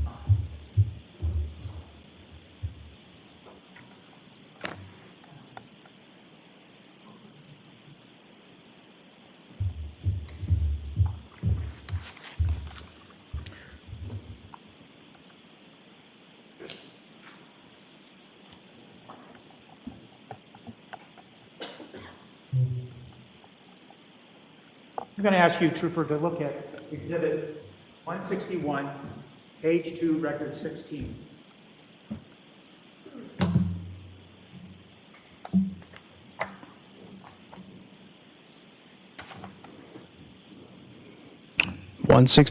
Page 2, record 16, sir? Yes, Trooper. Okay, yes, Have that in front of you? yes, Is it fair to say that that's one of the references to, that you testified to yesterday, check a flight, JetBlue?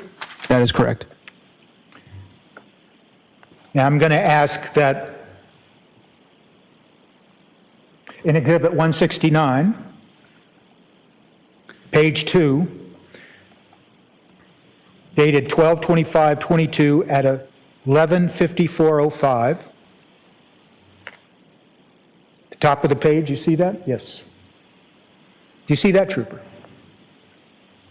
Yes, sorry, yes, At 11:54:05 a.m., the text message from number 8646 to phone number 7966, there's a message of, I haven't heard from you at all, correct? correct.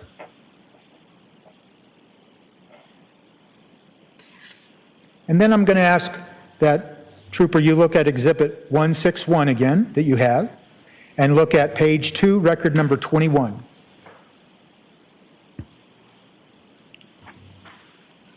Yes, That's an entry at 12:09:24 p.m., and it is one of the searches you testified to yesterday regarding William Fastow, misspelled, William Fastow, D.C. Real. correct. And so then you go down to, I'm going to ask you to continue to look at, now, page 3 of Exhibit 161 at record 27 at 12:09:28 p.m., looks like 4/10 of a second. And that is a search entitled William Fastow, D.C. Real Estate, correct? Yes, that's correct. And now I'm going to ask you to look at what was marked as Exhibit 161, the call log, at page 11, record 137, a search dated at timed at 12:15 p.m. Sir, that was Exhibit 168 is the call log. Well, I've already messed Exhibit it up. 161. I did. 168. Okay, I'm going to have to take it out of the binder here, it's stapled. Take your time, and I apologize.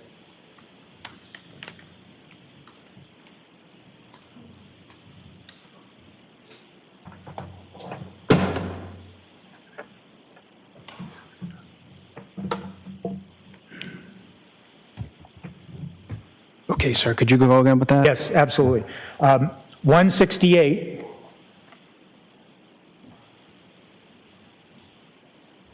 At page 11, I'll call it record 137. Time-stamped 12:15? Yes, 137. Time-stamped 12:15 p.m., correct? December 25th, 2022, 12:15 p.m., yes. And that, from the call log, that indicates some interaction between the two devices, and that Exhibit 168 has to do with phone ending in 8646 and phone ending in 7966, correct? Assigned to Brian Walshe and Anna Walshe, correct? Yes. And there's a 1 minute, 23-second call between those two phones, correct? Yes. We don't know the content, do we? I do not. Okay. And then as you continue to proceed in this relevant time period, you go to Exhibit 161 again, at page 3, record 35.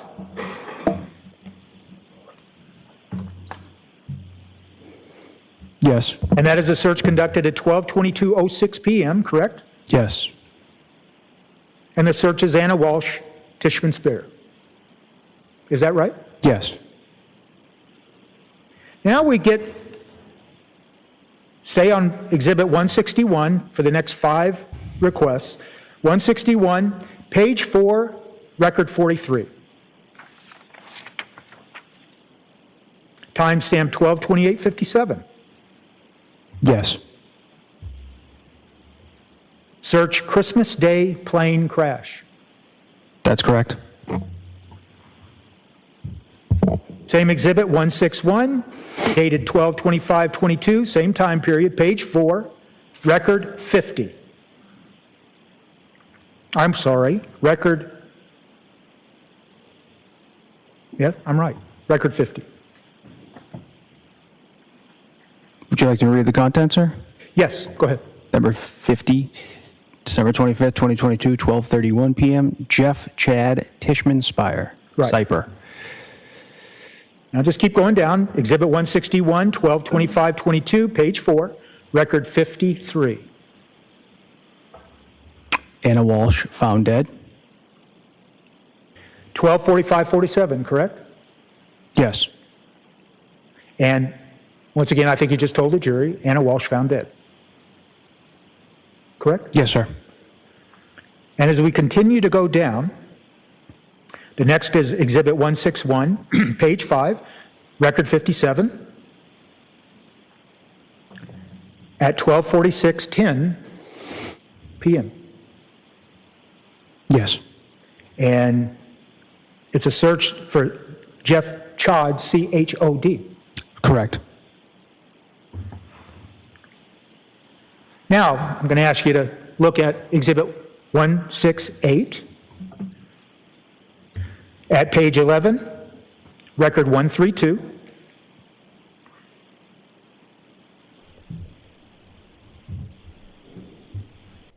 Let's tell you something interesting in between to keep you awake. So a lot of people are like, are they public defenders, are they private attorneys? They are in public defender capacity in this trial. So Brian Walshe is represented by private attorneys Kelly Porges and Larry Tipton, not public defenders in the traditional sense. However, due to financial constraints, Tipton was appointed through the Committee for Public Counsel Services in December of 2023 after Walshe could no longer afford his initial private counsel, Tracy Minor. CPCS funds qualified private attorneys for indigent defendants in serious cases, ensuring experienced representation without assigning entry-level public defenders. Porges, with over 20 years of experience, leads the defense alongside Tipton in the ongoing first-degree murder trial. So we've seen this before when they have a private practice, but they're operating as public defenders in this case, because every year defense attorneys or private attorneys would have to do some philanthropy. Look at that, Brian Walshe. You're their charity case. Sorry about that. Okay, but they're doing the best that they can. They are very experienced. Apparently, they are very good defense attorneys. And I do think they have so little to work with here. You know, he is so guilty. So I just think it would take common sense to convict him, because like, who the hell's gonna dismember your wife like right after she dies while you're cleaning the kitchen at what, 2-3 a.m. as if. Okay, so are you awake? Stretch, spine stretch, everyone. Timestamp 12:57 p.m. Yes. It indicates a phone call between these two phones. Yes. That lasted 4 minutes and 45 seconds. Yes, it's an outgoing call from the device ending in 8646 to the number 7966 Anna New. Okay, and But why? Why? I do appreciate, take that with a grain of salt, I appreciate that the defense attorney is so optimistic in his delivery. Like, everything is like, it all sounds like a gotcha, but it isn't. It's just the tone. Okay? This is the fake it till you make it type of defense, you know what I mean? Of like, oh, okay, so on December 25th, you know what he did? You know what he did. Yeah. You see what he Googled there? Right. Exactly. But like, okay. None of it really means anything. It's just being delivered in a tone that makes one think there must be something to it. Well, I'm not thinking that, but you know what I mean. I think that's the intention. Okay. Stefan said, I believed everything in Tipton's opening except that Brian went down to clean the kitchen. Yeah, that as well. Like, okay, New Year's party, bye-bye to the friend. They're going to bed now, which they weren't even staying in the same room in the house, but sure, okay, climbing into the same bed. Yeah, right, Brian Walshe. You wish at that point. Okay, moving on. And so then the next minute he gets up, he decides, you know what? Nah, I'm not going to rest. I'm going to get up and clean the kitchen. Right. Oh, my word, I came back, an hour later, and my wife just suddenly died in the bed. Let me nudge her. Oh, my word, she just fell off the bed. And then your next thought was, how long for a dead body to smell? You typed that into Google, and you started looking up how to dismember. Oh, wow. Okay, Brian Walshe. LWAP. you don't know what they were talking about, if they were talking at all. You just know that there was a call that lasted 4 minutes and 45 seconds between those two phones at that time. Correct. And then if you'll go back to, I'm sorry, if we could have page 2 on the exhibit 169 for 12:57:26. And the entry is, as seen on the screen, my flight got canceled driving up. Is that fair to say? Yes. So just stopping there. Between 11:52, we started with 11:52, exhibit 161. We're now down at the time period of 12:57. Is it fair to say that what looks like is that Anna Walshe, at least Anna Walsh's phone, texted the phone assigned to Mr. Walshe and told and texted, my flight got canceled and I'm driving up? Yes. And before that, those texts that you read to the jury, where they're entered, Anna Walshe found dead, are plane crash, correct? The ones you testified to just a moment ago? Those searches, they appear to be searches to see if some harm came to Anna Walshe, correct? Again, I can read the context. I don't know the content of the search. But did you consider that in your investigation of the case when you looked at all this data together? That specific search and text message? All this data together that you just now told the jury about. Did you look at all that data together at one time like you've just done for the jury and created a context for all of those communications in those three different sources of information? Did you ever do that? What three? The call log, three sources? I'm not sure what. Did you do it? I've looked at all three of them multiple times. Did you ever look and compare them and see that there were searches that looked like someone was concerned about harm that may have come to Anna Walshe, and then when Anna Walshe texted and said, my flight got canceled, none of those alarming texts occurred after that? Objection? As to the characterization, Yes. sustained. Did you see, I understand. Did you see any other text after the 12:57 text from Anna Walsh's phone saying, my flight got canceled driving up? Did you see any text after that where there were any searches about plane crash or is Anna Walsh dead, or anything like that? You didn't see anything like that, did you? I would have to review them again, sir.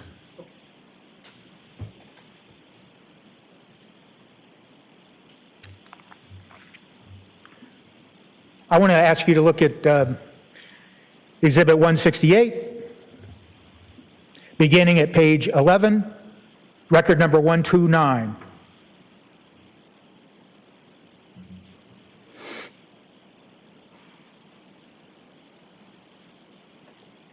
What is that time stamped?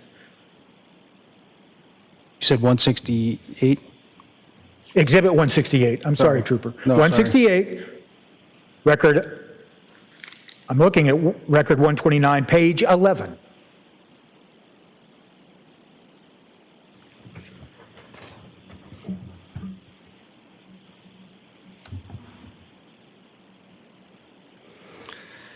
Sorry, what was the line again, sir? Sorry. That's okay.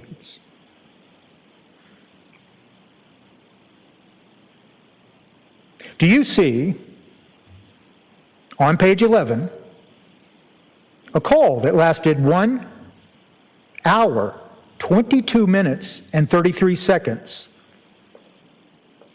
Yes, An I do. outgoing call. Do you see that? I do, sir. And that is a 1 hour, 22 minutes, 33 second call that's an outgoing call from the phone assigned to Brian Walsh. Correct? Correct. And we all know he was whining about not knowing that Anna was driving home. Because he tried to call her, there was a missed call. Immediately then he Googles plane crash, Christmas plane crash, Anna Walsh found dead. And then he tries to call again, she answers, and they speak for 1 hour and 22 minutes. I can only imagine how he cucked her out, don't you think? Like, he must have been whining his ass off on that call, right? Punkographer said, also, they wouldn't announce the names of the victims of a plane crash without first alerting their next of kin, i.e. your husband, i.e. Brian Walsh. Exactly. And if he thought, because she was supposed to fly that morning, the flight was cancelled due to a snowstorm, he could just look at cancelled flights, Washington, D.C. But no, he's like, Christmas plane crash. Anna Walsh found dead. What? Okay, that makes no sense either. Nothing he does makes sense, though. We know this, right? Okay. And then do you see another call on page 11 that lasted 3 hours, 2 minutes, and 37 seconds? 3 hours. That was him whining again, isn't it? Laurie, thank you for spoiling the mods with a coffee. That was him whining for 3 more hours. He wasn't done yet. I'm speculating. Okay, I don't know what the conversation was about. None of us know. But I can only imagine baby boy was throwing a tantrum the whole way that Anna Walsh was trying to drive home because the flight was cancelled. She was driving 9 hours for half the trip. She had to listen to Brian Walsh's cuck.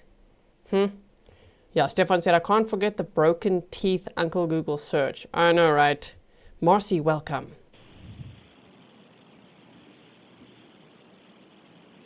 On page 11, sir? Yes? 3 hours? I do If you do not, you can say that. not see a call. Do you see a call that lasts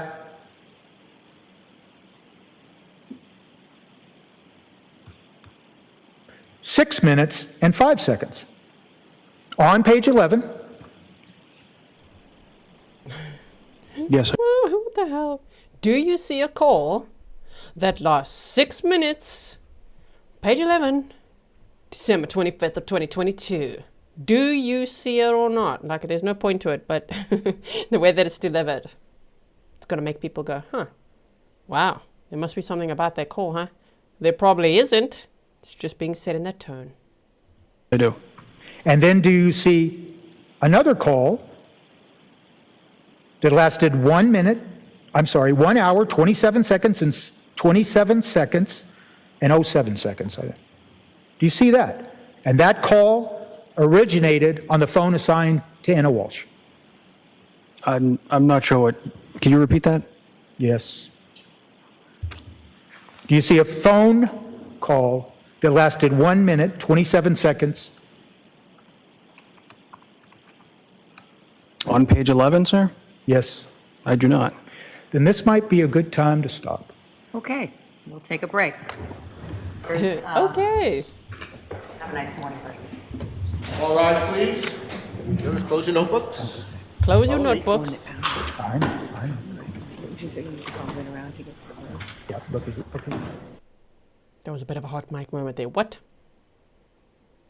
Did you or did you not see a 6-minute call? How about a 1 hour, 22-minute call? Do you see that? Saw it, huh? Okay, can you see a 3-hour call? No. Okay, well, time to take a break because it appears that this witness cannot see what I'm referring to. Okay.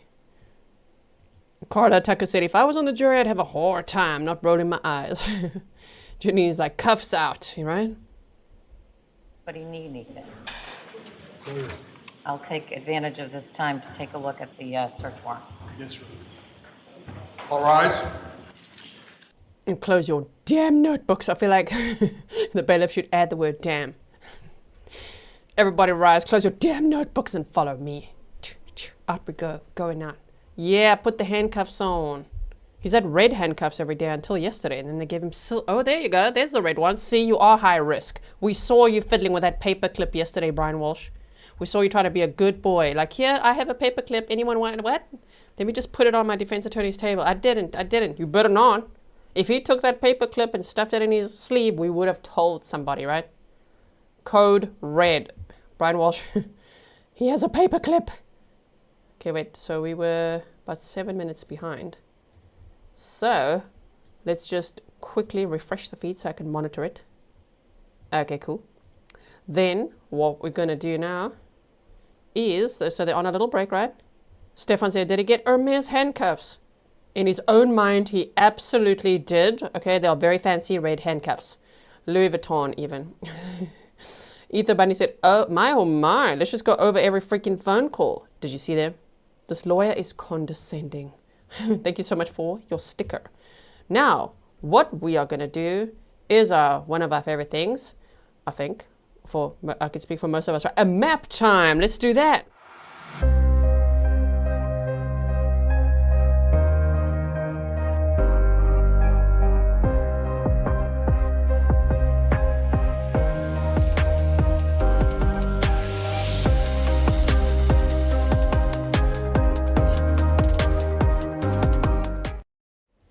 And we are back. Let's bring up the map. Okay, there you go. And let's zoom in so that we can go over what we learned yesterday. Because yesterday, I don't know, could you see smoke coming out of my head? Because I was concentrating so hard, scribbling my ass off to get all this data down between the numbers of 8028 and iPhone SE, 8646 and iPhone Mini, 1801 and iPhone 13. Okay, December 12th, 2018, Diana Walshe scribbled that. That's when the phone was registered to Diana Walshe. So I made little color-coded notes. So first, he used his phone that was registered in his mommy's name on January 1st of 2023. And based on all the map time we've done so far, some new points were added yesterday. We had known and heard that he'd been places, but there was no solid confirmation until yesterday when they actually revealed the data. Jackie S913 says, yay, thank you for being a member for 12 months. Happy 1-year Grizzly anniversary. All right, so we start off on January 1st of 2023. Thank you, Lisa Longhorn, for the coffee. January 1st of 2023, Brian and Anna's home in Cohasset, Massachusetts, right? Chief Justice Cushing Highway.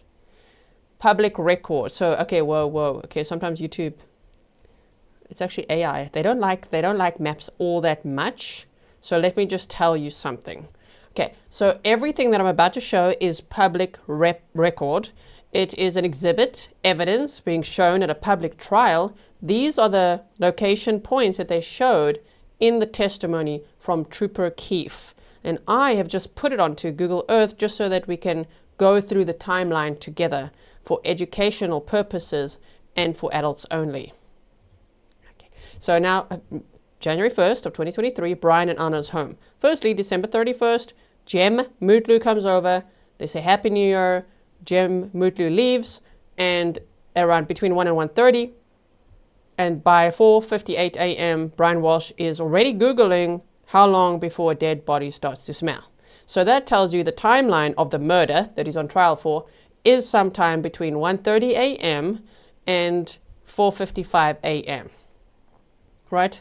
Judy, welcome. Also, keep in mind, before we do the map time, that he had also Googled how to get blood off a wooden floor, and we saw exhibits of a blood-stained carpet, and we also had the defense showing issues. They had issues with the carpet being shown and wanted the picture to be cropped and all of that.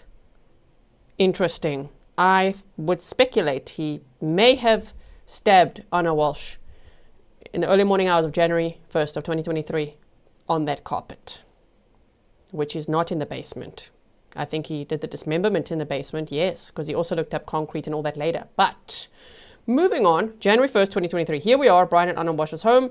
This is Cohasset Imports, where the landlord has a building, and Brian Walshe had asked if he has security footage there. So, at 5:07 p.m., we're going now first here. Thank you, Lisa Longhorn, for supporting the mods. 5:07 p.m., he's at the dumpster area, January 1st, okay? The babysitter comes over at 2 p.m., right? She gets there at 1:45. She said Brian seems a little preoccupied that day. And he's normally quite cool, calm, and collected. And that day she's like, something must be on his mind. I don't know. Anyway, he tells her that Anna's left for a work emergency. 5:07 p.m. he's at the dumpster area at Paradise Road. They showed his phone just at the dumpster area at his mother's apartment complex. So I don't think he saw it all. I think he was there at the dumpster area. Then after this, he tells the police that he went to a CVS and Whole Foods with his mother, and another story was that he went to a CVS and Whole Foods to run errands for his mother, but they found surveillance footage and there was no Brian Walshe there. So what happened was at 5:41 p.m. he actually went at some point here to this Vinin Liquors he went to the dumpster by his mother's house and then this Vinin's Liquors, and he was seen on surveillance at Vinin's Liquors throwing trash away. So I think we're going to still see surveillance of that, right? Then he went to Lowe's, and this was at 5:41 p.m. on January 1st. He went to Lowe's, the Danvers location, and he bought $450 worth of cleaning supplies, one might call it. I would call it dismemberment supplies, but okay. And that included a hacksaw, rags, trash bags, soap, a framing hammer, terry cloth towels, a hand saw, and other items like that. After this Lowe's stop at 5:41 p.m. on January 1st, he then traveled to CVS, this one in the Danvers location, and there he did some shopping and shoplifting is what the documents say. I do not know what kind of shoplifting he did, and I hope that we can see it at some point or see receipts or know what the hell he shoplifted, because that's going to be interesting. He then went to a Stop and Shop. So this is a new point on our map. He went to a Stop and Shop Plaza, Swampscott, Massachusetts, and after that he went to a different Stop and Shop closer to his house. So whatever he was looking for at the first Stop and Shop, maybe they didn't have it, and then he went to the one at his house, or he was buying sinister things at the one and bought, like, let's say 10 of it over there and then 10 of it over here, who knows. But he went to 2 Stop and Shops, and then by 8:31 p.m. he was back at home, which is right there, okay? He went to the Stop and Shop and back home, and then sent the babysitter home, like, okay, thank you so much, bye. January 2nd of 2022, he was Googling hacksaw, best tool for dismembering a body. Can you be charged with murder without a body? Can you identify a body with broken teeth? Oh my word, okay. So on January 2nd, what he did was he went from the home and he went then to a Home Goods, still using the phone, his phone that was registered in his mommy's name, which is also why him saying he misplaced his phone is a lie. So they proved that without really saying that, but okay, he used that phone, right? He went to the Home Goods and the TJ Maxx area here, and we don't know what he bought exactly on that day because he went there on another day. Wait, January 2nd? Oh no, we do know. He went to Home Goods, he purchased 3 rugs and other items, and then he goes back home. So after going here, he goes back home on January 2nd, and in the afternoon, he decides to switch things up And now he realizes, oh crap, I can't drive around with my phone. I'm going to start using the iPhone mini. And from that moment on, he used the iPhone mini, which I think was his eldest son's phone. So he started driving around with that, okay? So he went to the Home Depot in Rockland in the afternoon and the Press Juice Bar with a new phone, right? So the Home Depot, let's just go here quickly. Yeah, the Press Juice Bar and the Home Depot. It's actually the other way around. I'll switch it afterwards. Home Depot first, Press Juice Bar next. And then after being at this Home Depot on January 2nd in the afternoon, he messaged Anna Walshe's phone at this time saying, like, you know, that I still love you, ha ha. I roll, okay, and saying that he and the boys had a very exhausting day and all of that. They had a lot of fun, and where are you, okay? But while he was sending that message, what he was actually doing at Home Depot was buying 3 mops and brushes, 2 large clear tarps, drop cloth, 2 rolls of Scotch heavy duty tape, a Tyvek suit with a hood and boot coverall, a mop bucket with a wringer, 3 buckets with lids, 2 splash resistant goggles, soft grip utility knife with 2 12-pound bags of baking soda, and a hatchet. That's what he was doing there while pretending to text his wife, hello, where are you? Okay. So he went to that Home Depot. After that, he decided, you know what I should do? I need to go to a Stop and Shop as well. But before he went to another Stop and Shop, he stopped at this Derby Street Shops. And what he did there was take off the COVID mask he was wearing and take off the gloves that he was wearing, the medical gloves, right? Those blue latex gloves that he was wearing inside the Home Depot. He drove here to take off his disguise and was caught on surveillance doing that. So we're going to see that, I'm sure, at some point as well. Racer Girl, thank you so much for your support. So he went there, and then he went to a Stop and Shop.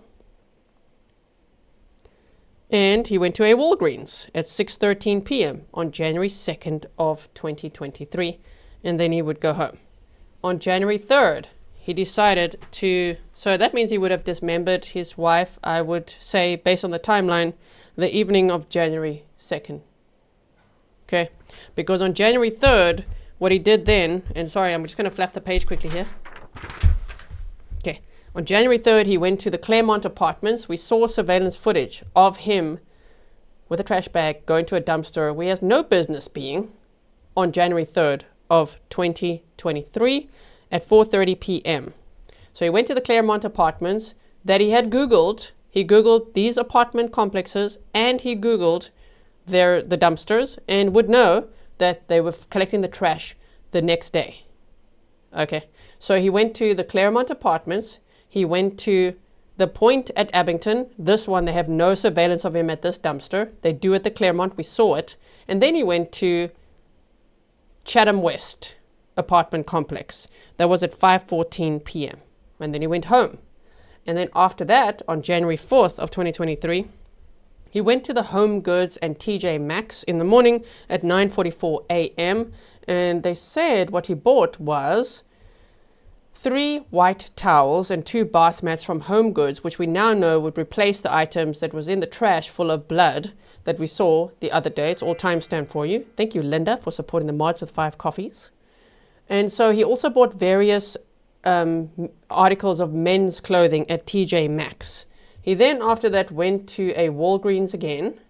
So he went to a Walgreens, and then he went to another Lowe's, which I think is this one. Another Lowe's at 4:25 p.m. Busy boy on January 4th of 2023. And in between, what he was doing was talking to the police because they came to his house to figure out, well, somebody's asking for a welfare check for your wife. And he's like, oh yeah, I'd like to report her missing. And so the audio recording started. And then on January 5th, where this map actually ends, he went to the dumpster near his mother's house, and there he threw away about 8 bags worth of very incriminating items, including the Tyvek suit, a bloody hatchet, Anna's clothing, car keys, lipstick, earphones, watch, hair ties, COVID-19 vaccination card, all sorts of tools that we know he bought at Lowe's. Okay, and all of that. So there is our updated map time. Now, are we there yet with the court? We're there yet with the court? Not yet. They're not back yet. Okay, now let's see if you have any questions. Yeah, so we have that. Okay, 1 second here. All right. So, now my Sherry says, I'm curious if the babysitter noted the missing rugs. Me too. We're still going to hear from the babysitter. We're still going to hear from the friend that took the stand. Oh, sorry, that hasn't taken the stand yet. The friend that was there on New Year's Eve as well. Let me quickly find something for you. Hold on 1 second. We want this one. Okay. Let's look at this one.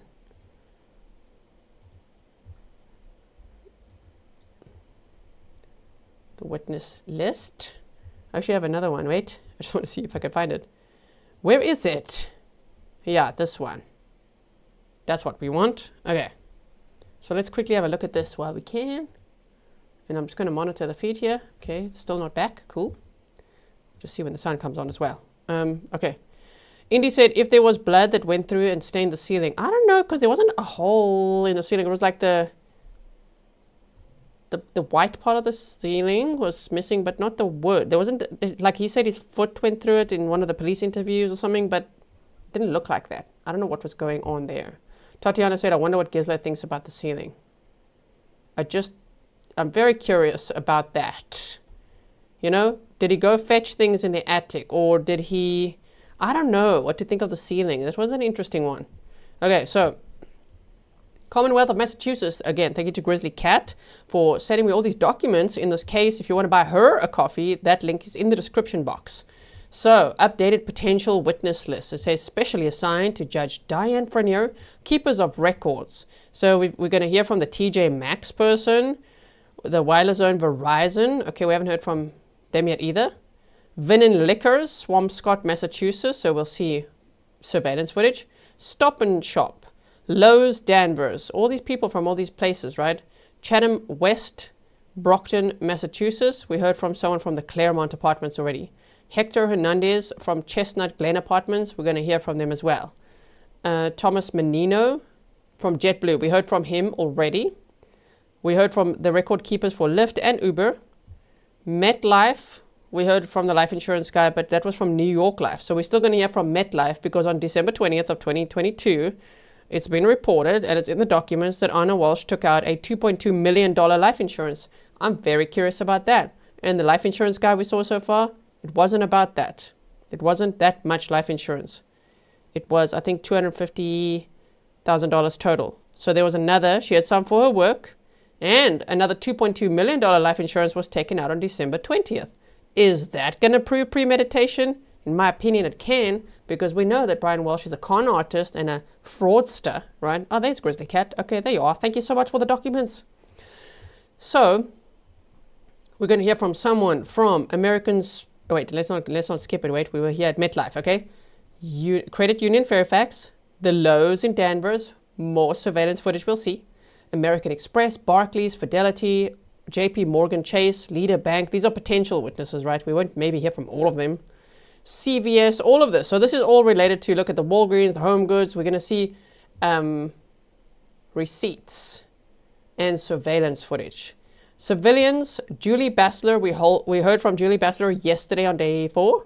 And she ran the daycare where Brian Walsh's children went from 8 a.m. to 6 p.m. Monday to Friday. Peter Capozzoli, the landlord. Ashley Semino, bar method him. We heard from Ashley Semino yesterday. Janet Cotter, we heard from her yesterday as well.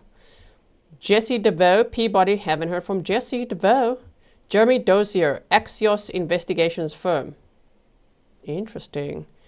Songbus Laura said, glad to support the work of you, leader Grizzly. Oh, thank you so much, and happy Grizzlyversary. Oh, Will Fast. Okay, firstly, Hugh Dunleavy, Tishman Spire. We haven't heard from him. Will Fasto. We heard from Will Fasto yesterday. He was the first witness. Anna's lover at the time. So that was interesting. And there was a little bit of a stare down between him and Brian Walshe. Yeah. Suzanne Garland. We did hear from her yesterday. Bar method. Robin Howe. See, that's the babysitter. Looking forward to when they testify, right? Let's just see. Miranda said, gee, you just did what the defense attorney wanted the trooper to do. Line up the searches with the location data to make his client look more guilty. Yeah. guilty. I hope that the state at some point puts that all together nicely visually for the jury, right? I like to do it. I like to do it for us, but like I hope they do it for the jury as well. So, where were we? Peter Kirby. We haven't heard from Peter Kirby yet. And Alyssa Kirby, a friend of Anna's. Teresa, is that Marchese? Is that how you'd say that? Tishman Spire, haven't heard from her. Nancy McAloon, New York Life Insurance, haven't heard from her. Chris Murphy, Stewart Painting, we heard from him yesterday. Jem Mootlu, see there, the friend that was there on New Year's Eve. We're going to hear from this guy still. Mark Salvaggi, New York Life Rockland, we did hear from him. Now, does it go on here? Wait. Yeah, I think now we must read from this side. Betsy Rabel. No, I think it goes from here, and now we're going to continue down here. Now, MSP Crime Lab personnel. Look at all these names. We're still going to hear from all these people. Oh, my word. Did we hear from Gould? I think we heard from Davis Gould, yes. Okay. And then Cohasset Police Department, Detective Julie Hall, Sergeant Garrett Hunt, Lieutenant Michael Lopez, Officer Lawrence, Patrick Reardon, that was the K9 handler, with the dog Einstein, heard from him, and Detective Sergeant Harrison Schmidt, we heard from him as well. Federal agents, probation, Special Agent Tyler DeLorme, we haven't heard from him. William Foley, we did hear from William Foley. Kristen Koch, FBI, haven't heard from her yet. Marlene Ramdahal, Senior U.S. Probation Officer, and Supervisory Special Agent Matthew Riportella. Haven't heard from them yet. They're still on a short break. Let's quickly check the time. They should be back any minute now. Okay. Massachusetts State Police, Trooper Owen Boyle, Sergeant Buchanan. Did I say that right? Brandon Kelly, Mia Cephalo, Gary Como. See, they're coming back. I knew it. Any minute now. David Chico, Anthony DiCarlo. Is there a proctor on here? I don't think so. Lieutenant Edward Keefe. Here we've got Trooper Connor Keefe. Okay, so we've got those. We haven't heard from a lot of these. We might hear from quite a few more, right? Lieutenant Brian Tully. Some names familiar from the Karen retrial. Sergeant Amy Waterman. We heard from Sergeant Amy Waterman already. That went to go and check out Anna Walsh's townhouse. Swampscott Police Department Officer Michael Kenyon, we heard from. Other, Colleen Crawford, Captain Randy Belanger, Cohasset Fire Department, Jill Shaw. Medical, Dr. Richard Atkinson, Dr. Mindy Hull, and Kayla Colpitz. Haven't heard from any of them. Of course, no body was found in this case. They did not find Anna's body. The trash that Brian placed around those 3 apartment complexes was shredded and or incinerated by the time they got to it on January 8th. Well, it was shredded or incinerated on January 8th of 2023. And so they're not able to recover Anna Walsh's body, right? And so defense prospective witnesses. Why don't they put Brian Douchebag Walsh, a.k.a. Noodle Boy, on here? But anyway, Dr. Stephen Lakin, Cephos Corporation. Joel Skoletsky, Cephos Corporation. Priya Banerjee, Anchor Forensic Consulting.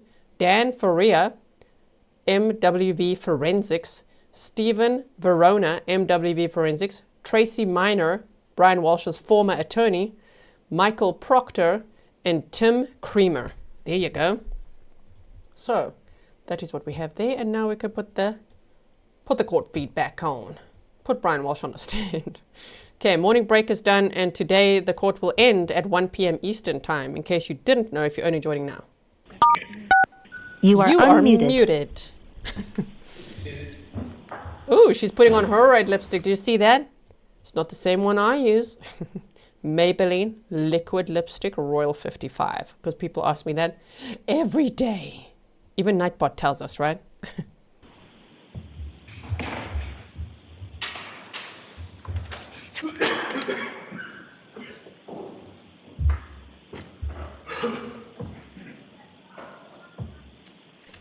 So there's only 90 minutes of court left for today.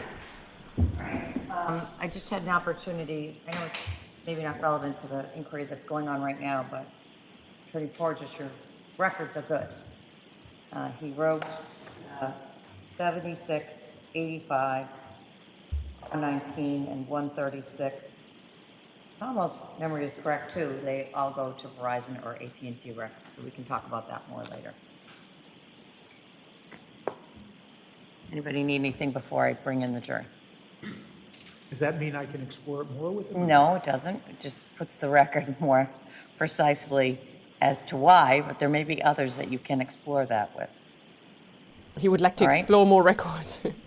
I actually don't get it, Judge. You don't what? I don't get it. I'm trying to understand the rulings. I don't. All right, well, you can make your pitch. So you're telling us that I can explore getting further search warrants to go back 1225 with this witness? I think you can with regard to his sort of, I'll call it area of expertise. But that's not what you really want, right? You mean with the Verizon records? Yes. Yeah. No, I don't. I mean, as I look through back to go through, I mean, I think you have to have, the filter that I'm placing right now is you have to have a good faith basis for all your questions, both sides. This, I won't call him an expert, but this trooper's expertise, as is revealed by those search warrants, is in a particular narrow focus. Now, if you set the foundation for some broader thing, maybe Ken, I don't know, making reasonable inferences from what I know about the case, then I might permit it. But with this witness, and there may be other witnesses, to include Trooper Proctor,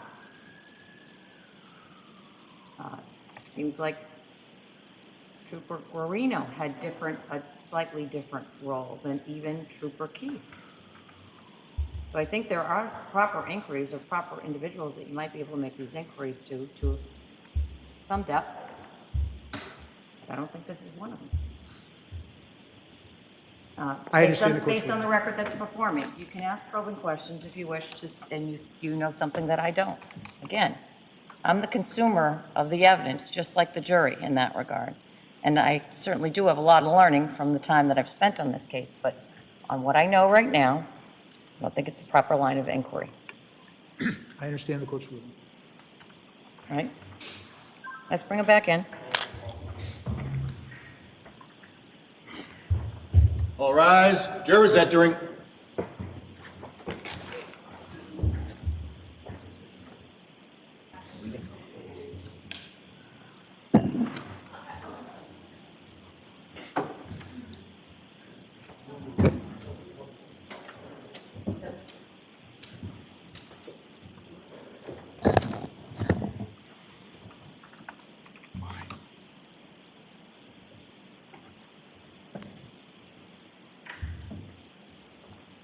Court is back in session. You may be seated.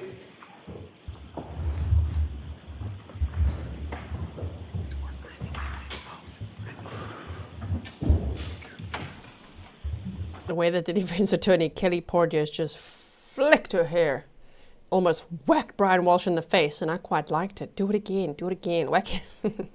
Whack him in the face with your hair. He's like, oh my word, the audacity. You may proceed. Thank you.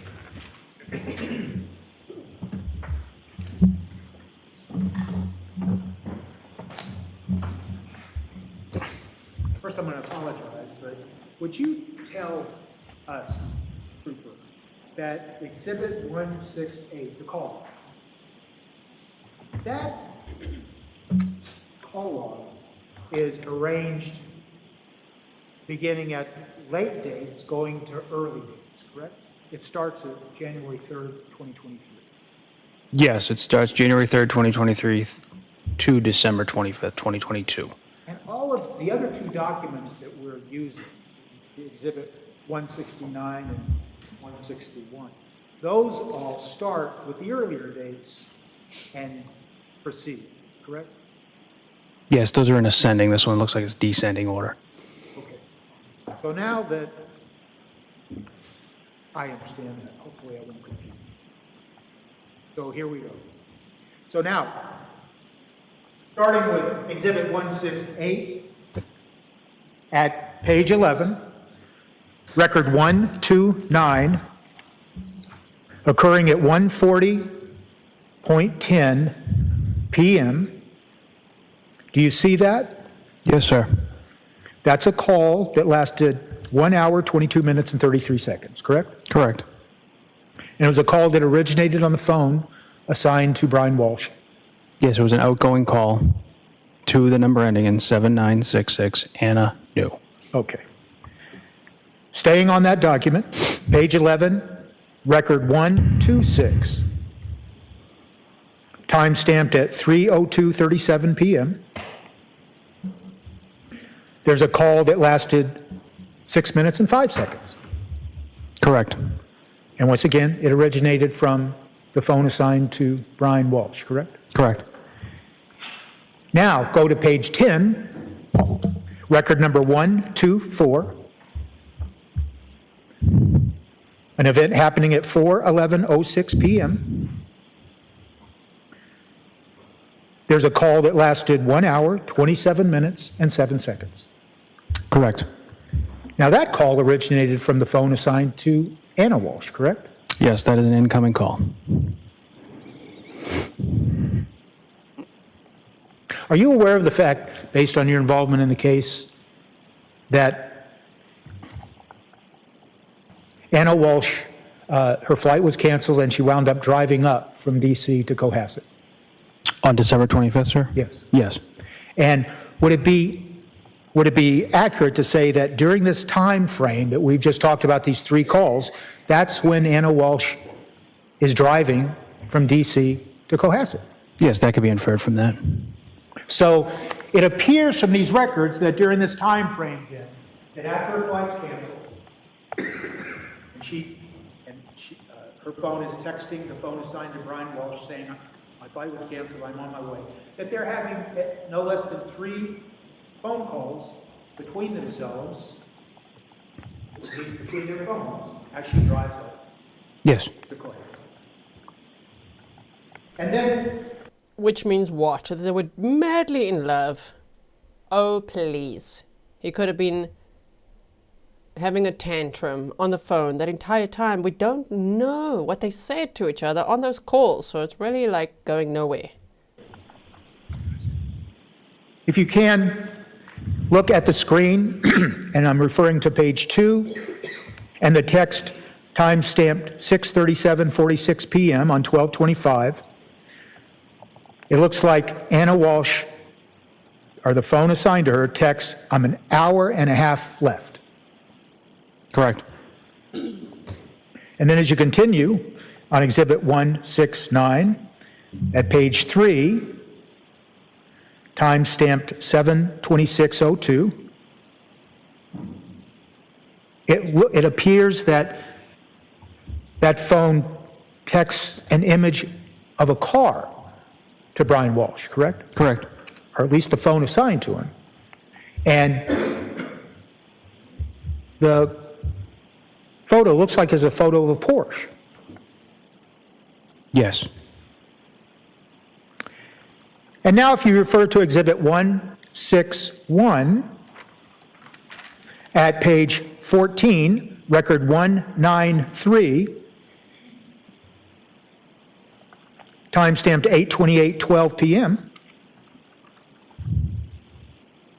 193, sir? Yes. Yes, okay. That's one of those Autobahn searches, correct? Correct.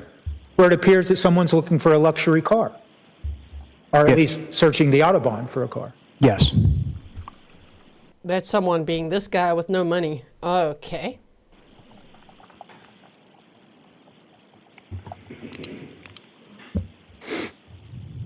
If we go now to Exhibit 169, and we're looking at page 3, we see a text that time-stamped 10:34:50 p.m., Yes. and it involves a property listing at Zillow. Correct. And if you scroll down 1, 2, 3, 4, 5, 6, 7, 8 texts, all of those texts, encompassing page 3, 4, 5, 6, and 7, they continue to be texts regarding Zillow postings for property, correct? Yes, they all appear to be text sent from the number ending in 7966, assigned to Anna Walshe, to 8646, about properties. And those properties are all situated in or around the greater DC area or Baltimore, correct? Yes. And do you know, officer, from your involvement in this case, about what time Miss Walshe arrived in Cohasset when she drove up from DC? On the 25th? Yes. I do not know. If I told you that she arrived sometime around 8 or 8:30 in the evening, does that sound accurate to you based on your review of all the data? Sounds reasonable. So it would appear that all these Zillow listings we just referred to that are occurring sometime around 10:30 p.m. on 12/25 through 10:58, it appears that he's already home, Anna Walshe is already back in Cohasset, and she's texting on her phone to a phone assigned to Brian Walshe all of these listings, correct? Yes.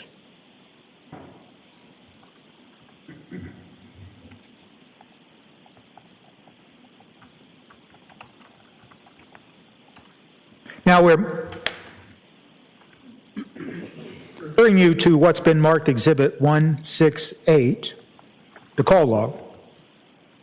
I'm going to refer you to record number 114 at page 10. And it shows that there was some type of phone connection for 5 minutes and 19 seconds between the phone assigned to Anna Walshe and Brian Walshe, and to the phone assigned to Brian Walshe. Correct. And we can go down and just follow that on page 9, record number 112. We see a 36-minute phone call between the phones assigned to Anna Walshe and Brian Walshe. Correct? Correct. Once again, you don't know what the content of the phone call was, but that's what it appears, that there was a 36-minute phone call between them. Yes. That must mean that everything was hunky-dory. They were super in love. Anna must have died suddenly, and then Brian Walshe just decided, to protect his kids and then dismember her. Yeah, that's the defense theory anyway. Is that what you're trying to prove? All of this is going on, but you don't know what they're saying on the phone. Us, you guys just pointed out in chat, we don't even know if it was Brian Walshe talking to Anna. It could have been the kids. Right? So, irrelevant. Okay. And we continue to go down. Page 9, record 106. Now there's a 21-minute phone call, correct? Yes.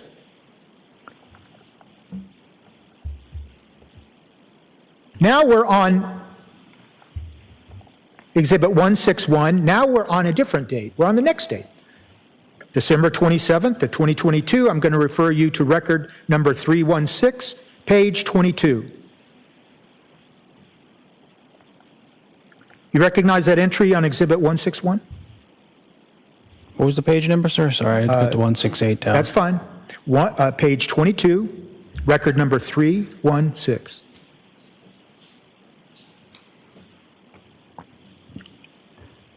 Okay. You see that? I do. It occurred at 6:57:46 a.m., correct? Yes. That's that reference you were asked on direct examination yesterday, that reference to all my exes, correct? Yes.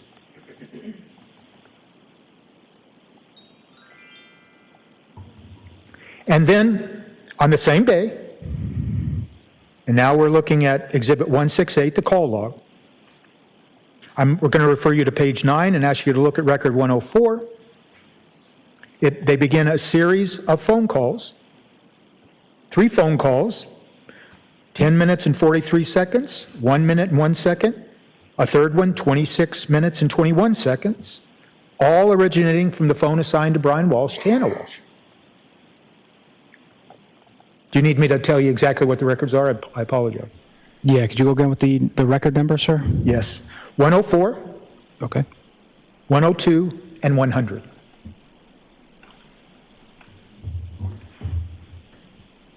True.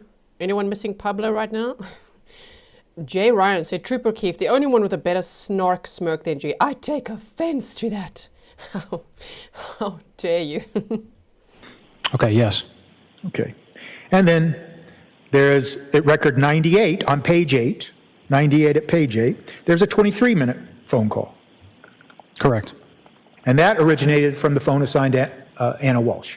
Correct. Now, I want to refer you to now the text messaging that's been entered as Exhibit 169 at page 7,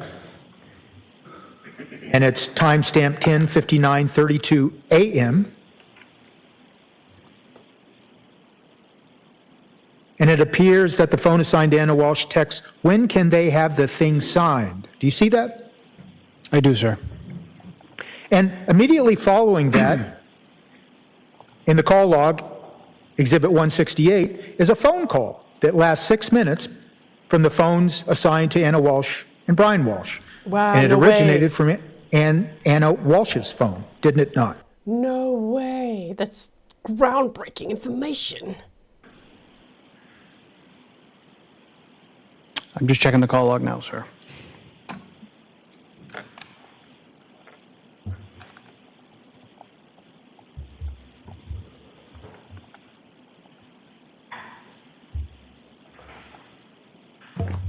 You see that? I see the text, but I don't see the specific call you were referring to on the call log, sir. Okay. Let me try to give you page 8, Yep. record number 96, time stamped at 11:05:17 a.m.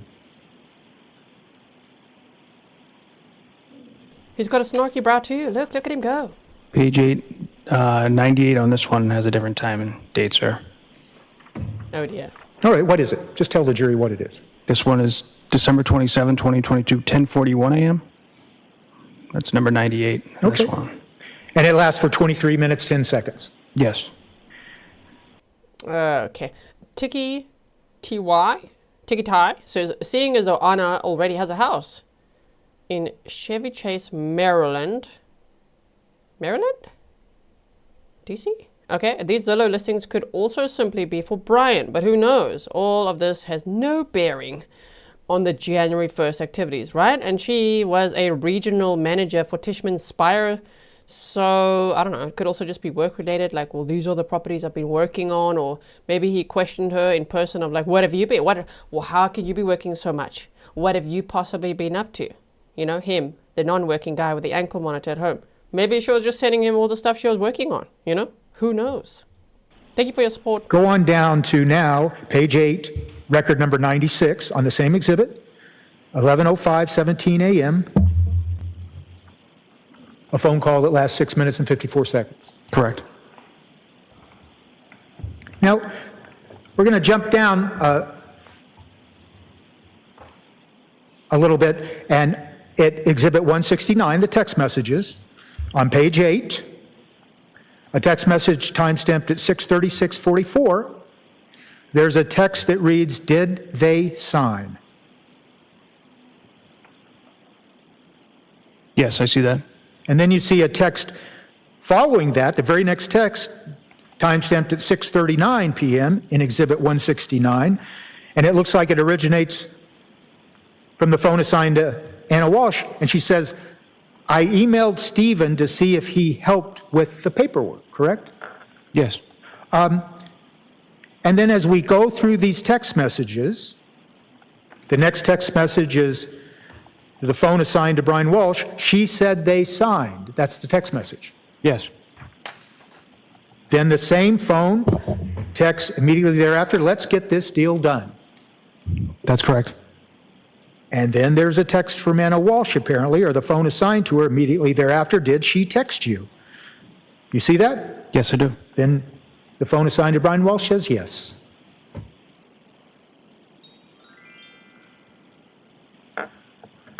And then the next text is on page 10 at 6:39:36. Anna Walshe texts, at least her phone does, "I didn't see it."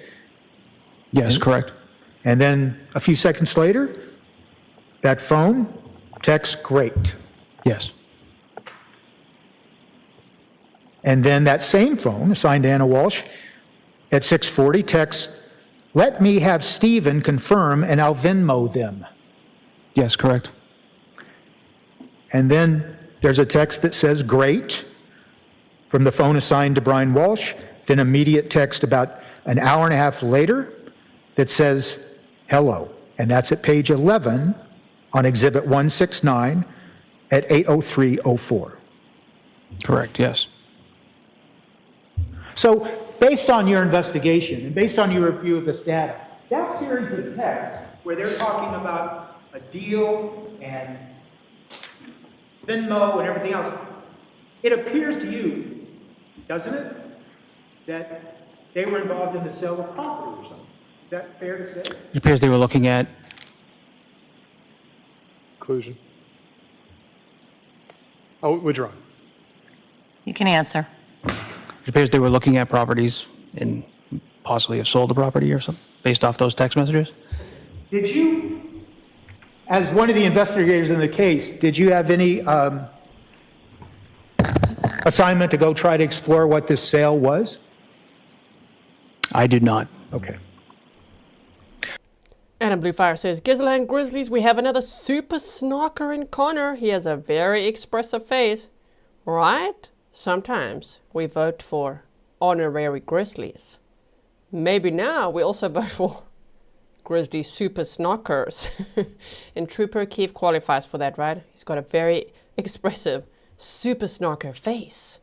Stefan says, hello. So they were madly in love, true? And did you hear the way that Tipton said it? Hello. And then there was a text, not hello or hello. It was hello. Yeah, so they must have been madly in love. Yes. Let me ask you something, Trooper. You're assigned to the Norfolk County District Attorney's Office, correct? Yes. There's a number of other troopers that are assigned to that office specifically to investigate serious felonies, allegations of serious felonies, correct? That is correct, sir. And is it fair to say that, I think earlier in cross-examination testimony, you said that you collaborate, you talk to each other, you Correct. share information, correct? Yes. And so one of the reasons you share information amongst your fellow troopers that are assigned to the district attorney's office is so you can all learn more about the case and make a better understanding of what the data means and what the information you're getting might mean, correct? Yeah, we collaborate, share information about any investigation going on. Based on your collaboration with fellow troopers in connection with this case, are you aware of any one of your fellow troopers assigned to investigate this case that ever went out and tried to determine the nature of that sale of property that we just went through based on the information that's in these three different sources of information?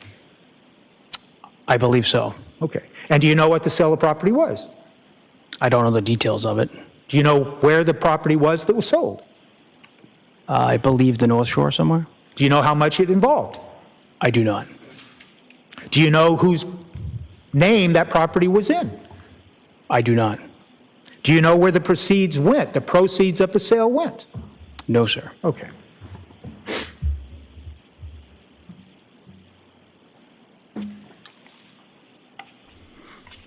He also did not investigate the fine dining noodle bar that Brian Walshe had Googled. And therefore, this must be a botched investigation. Innocent. Let Brian Walshe walk.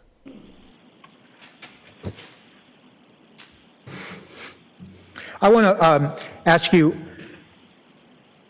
refer to Exhibit 169 on the screen. It'll be at page 11, a text time-stamped at 8:03:04 p.m. And there is a text coming from the phone assigned to Brian Walshe that says, hello. Yes. It's Hello. followed by a text that says, from the phone assigned to Anna Walshe, phone died. Correct. There's a text that immediately follows that, indicates a screenshot of a phone. Yes. Is that correct? Yes. And then a text that immediately follows, literally, that's the word that's used. And that's coming from the phone assigned to Anna Walshe. Yes. And then a text that follows about 2 minutes later, coming from the phone assigned to Brian Walshe, where he simply says, hello. Yes. Then an immediate text after that, from the phone assigned to Brian Walshe. Do you need a new phone? Correct. And then there is that text where it appears at 6:18:55 a.m. at page 14 on Exhibit 169, where Brian Walshe, the phone assigned to Brian Walshe, is texting location data to 1001 Connecticut Avenue, Northwest, a Verizon store. Yes, it appears to be an address to a Verizon store. Okay, and that's what we talked about a little bit before, right? Right, yes. But now we have it in context, don't we? We realize that there's text going back between these phones of Anna Walsh's phone seemed to not be working right, and then the phone assigned to Brian Walshe finds the location of a store and sends it to him. Yes. Oh my word, what an amazing husband he was. He like even Googled a location of a cell phone store. No way. So that Anna could go there and buy herself a phone? Because he couldn't. He couldn't buy anything unless he was swiping her credit card. And if you just keep going down those texts, the next text, the phone assigned to Anna Walshe, she says, thank you, right? Yes. Okay, now we're changed to the next date, 12/28/22. We're looking at Exhibit 169, and there's a series of texts that begin at 7:10:59 a.m. on page 14, and the phone assigned to Anna Walshe says, "Will work from home today," correct? Correct. And then there's a text that follows 3 minutes later from the phone assigned to Brian Walshe, says, "Feel better." Correct. And I mean, from reading those texts, it would suggest that Anna Walshe wasn't feeling well, and she was working at home, correct? Yes. And then there's a text immediately thereafter from the phone assigned to Brian Walshe saying, "Let me get the boys ready." Correct? Yes. As we scroll through these texts, the text at page 16, timestamp 7:15:15 a.m., there's a text, comes from the phone assigned to Brian Walshe, says, "Love you." Correct? Could you scroll down a little further, please? Page 16, timestamp 7:15:15 a.m. Yes, correct. And then immediately thereafter, there's a text, page 16, immediately following that text, coming from the phone assigned to Anna Walshe, and she says, "Love," or the phone says, "Love you too." Correct. The phone assigned to Brian Walshe says, "I will get you a plunger," correct? Yes. Next text from the phone assigned to Brian Walshe, "and a Porsche." Yes. Can't buy shit, Brian Walshe. Stop saying you'll get a plunger or a Porsche. You can't even buy her a coffee. Okay. The phone assigned to Anna Walshe says, "haha." Correct. Then Anna Walshe, Hey. Listen, Mr. Tipton. Say, Anna Walshe said, ha. As if you could buy any of that. phone says, "Thank you." Yes. The phone assigned to Brian Walshe says they both start with P. Correct. Do you think that phone is referring to the Porsche and the plunger? Yes, sir. Wow. Brian Walshe is hilarious. They both start with P. A plunger and a Porsche. Eh? My word. And then Anna Walshe, the phone anyway, responds, "I'll take care of the plunger. You just get the Porsche," correct? Yes. Okay. And then there's a couple of texts back and forth saying, "ha ha," right? Yes. Immediately thereafter, at about an hour and a half later, same exhibit, 169, page 20, at 9:26:13 a.m., from the phone assigned to Brian Walshe, there's a screenshot of a Porsche, correct? Yeah, it appears to be a vehicle. I don't know if it's a Porsche or not, sir. Okay. And then there's a second text and another screenshot. And can you tell if it's of a Porsche? Don't believe so based off the picture. Okay. Then at 9:30, on 12/28, page 21, still the text, the phone assigned to Brian Walshe says, "Hello." Correct. And about 3 hours later, the phone assigned to Anna Walshe text back, fix the phone. Correct? She then continues, her phone does, SIM card died. Correct? Yes, sir. Now, I'm going to jump down to the next text at Exhibit Rabbit hole. 116. Gonna jump down to the next rabbit hole that I wish to explore with you for several hours. Trooper Keefe's face is like, oh man. You know, earlier when I said that this will probably take all day, Trooper Keefe can just like settle in, buckle up, bro, it's gonna be all day. Yeah, I was hoping, in the back of my mind, I was like, I hope I'm wrong, I hope I'm wrong.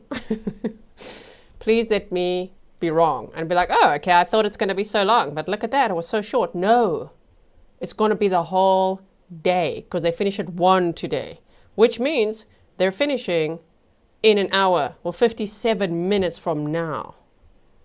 Yeah, it's going to take the whole day, maybe even into Monday. 9, page 22, timestamp 3/22/23, and it contains 3 more images of property, correct? Could you scroll down, please? Thank you.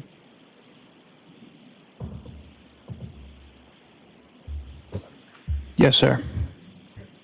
And then there's a text of 3 movies being sent from the phone assigned to Anna Walshe. It's 3 movies, and if you can read the related data to those movies, does it indicate to you, based on your experience as a forensic digital specialist, that those movies have to do with the property postings? Yes, could you scroll up a little, please? Just, okay, yeah, so they're attachments to a text, yes. Okay. And then, right at the same time, there is a reference made to 3 family brownstone from the phone assigned to Anna Walshe, correct? Yes, correct. Then what happens is, on the call log, Exhibit 168 at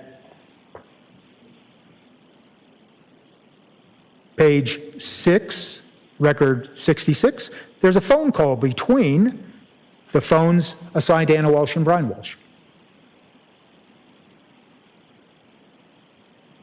Record 66, sir? Yes. Yes. And then when we go back to Exhibit 69, right in the same time frame, now there's text being exchanged between the phones assigned to Anna Walshe and Brian Walshe, including a text, looks good, then 1 minute. And the phones continue to text. And then there's another phone call that we can find at Exhibit 168, page 6, record 64. And it's a phone call between the phones assigned to them. So those phones are communicating together. I mean, we don't know what they're saying, right? Correct. And then if you go back to the text, we're still on the same day, 12/28. Now there's text about, from the phone assigned to Brian Walshe, then the numbers work. It's a timestamp 3/50/19. Yes. Now there's a couple of phone calls that immediately follow that text. Phone calls between the phones assigned to Anna Walshe, and that's from Exhibit 168, first at page 6, record 62. Yes, sir. And then page 5, record 60. Yes.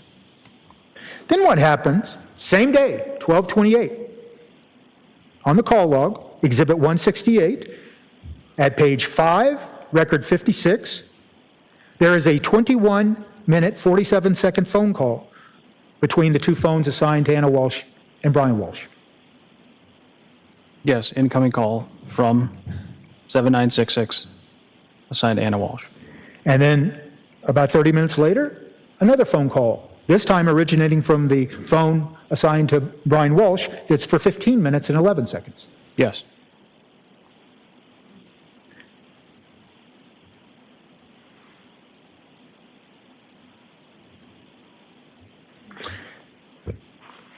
If you continue to scroll through the text messages that are contained in Exhibit 169,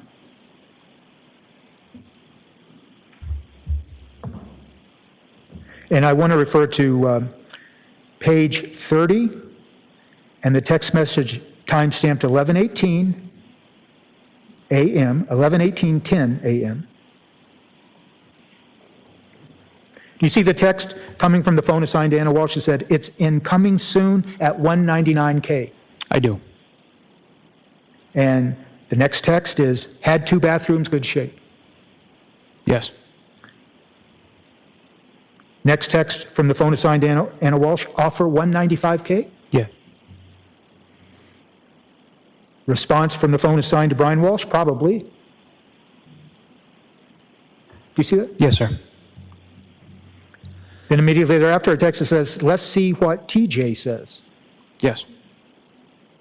And then there's a series of texts that immediately follow, okay. Then there's another Zillow posting. We're now at page 32 of Exhibit 169. And then there's a specific reference from the phone assigned to Brian Walsh. They paid $80,000 in 2015, correct? Yes. And there's a second text, assessment at 4. What's that text say? At 11/21/31, page 32. Assessment at 120K, 120K? Thank you. You're welcome, sir. It sounds like the communications going on between these two phones is talking about the possible purchase of a new property, right? Yes. And that Zillow reference in Exhibit 169 at page 32 at 11/19/54, that Zillow reference is a property in DC, isn't it? Yes.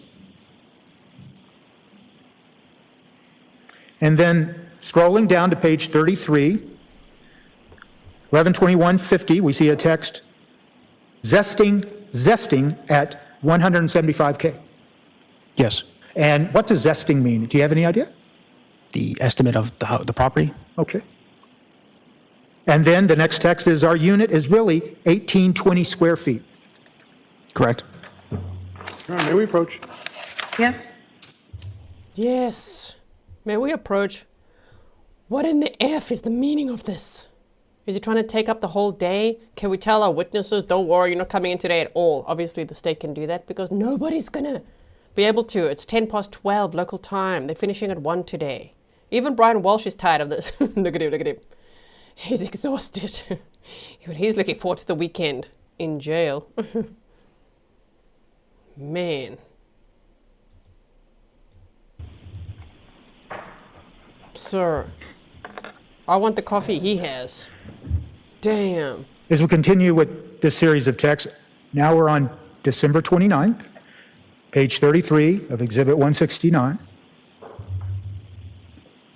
At 11/21/59, the phone assigned to Anna Walsh text, and this one as well. Yes. The next text from the phone assigned to Anna Walsh, 1320 above ground, 500 under. Correct. Do you have any idea what the reference or the context is for that text? 1320 above ground, 500 under.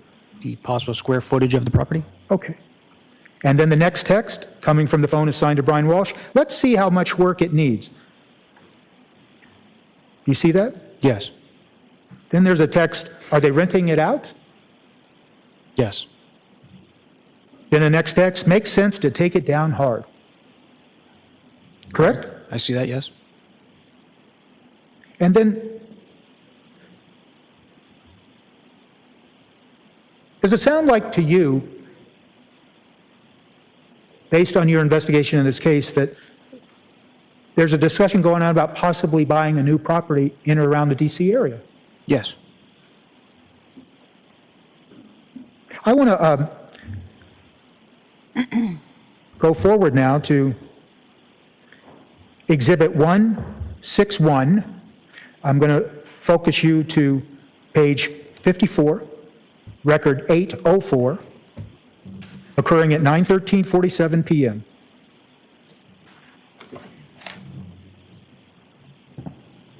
And there's a reference once again to the Mazda building in Washington. Oh, I'm sorry.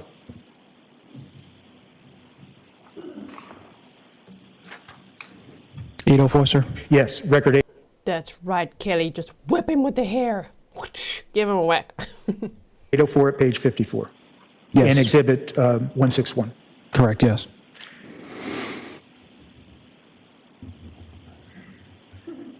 Then returning now to the text of exhibit 169 on 12/30, page 40, a text occurring at 6:01:24 a.m. from the phone assigned to Brian Walshe. Flight on time? Question mark. Yes. From the phone assigned to Anna Walshe. Hi. Yes. Phone assigned to Anna Walshe. Next text so far. Correct. Next text, yes, from Anna Walsh's phone. Correct. Next text from Anna Walsh's phone. Boarding now. Yes. Next text from the phone assigned to Brian Walshe. Great. Correct. Next text from Anna Walshe, signed, ha. Correct. Then the next text, immediately following that, from the phone assigned to Brian Walshe, did you get test? And then the next immediate text that follows is the word rest. Yes, correct. Does it appear to you that the texter intended to say, did you get rest, and change text to rest? Objection to conclusion. Sustained. Okay. Then the next text is awake early, I see, and that comes from the phone assigned to Anna Walshe. Correct. And at page 43 in Exhibit 169, the phone assigned to Anna Walshe simply says a little. And then that phone says, it was a big Thursday night. Do you see those texts? I do, sir. And those are at 6:02 a.m. on December 30th. Correct.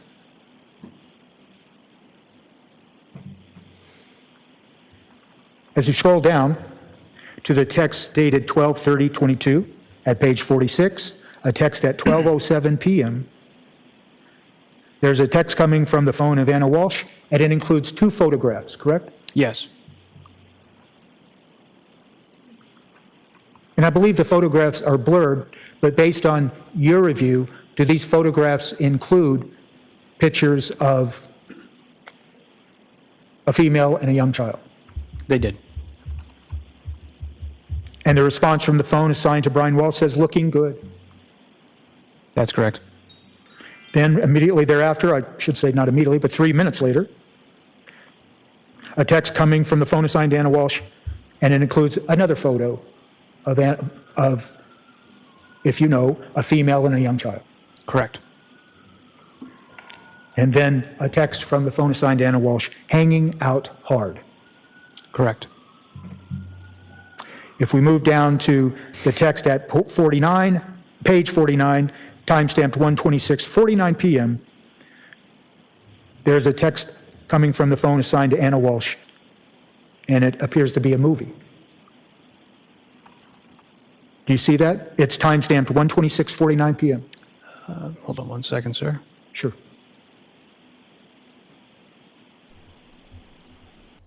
Rebecca, thank you for the coffees. Today is one of those, hey, we all need coffee, okay? I hope that you have some. I've already had a Pepsi, I've had a coffee, but damn, sure, this is quite exhausting.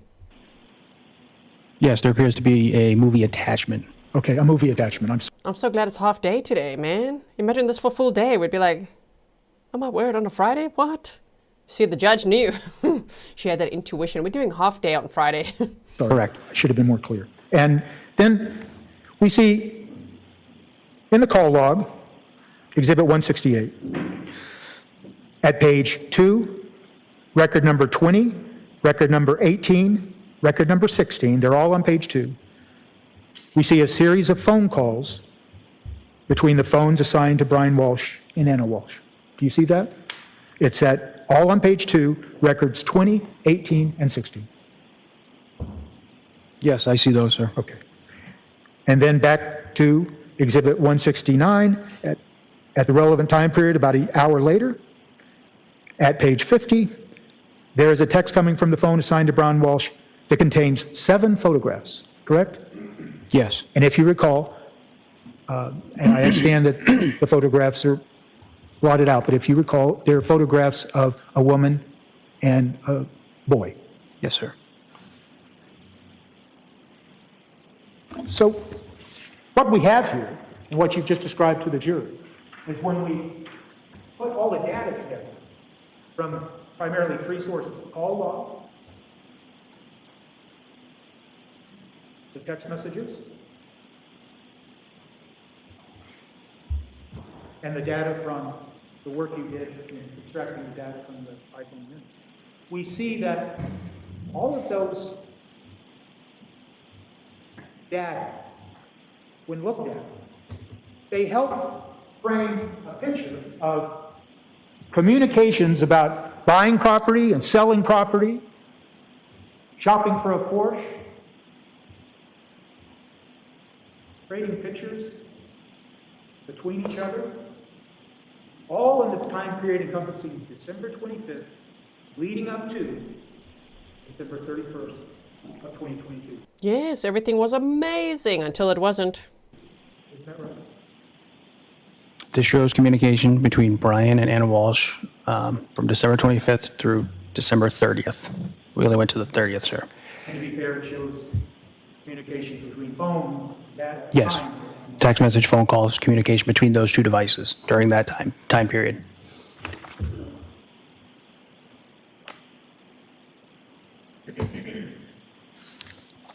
Trooper Keefe, you would agree with me, wouldn't you, that there's no such thing called iMessenger?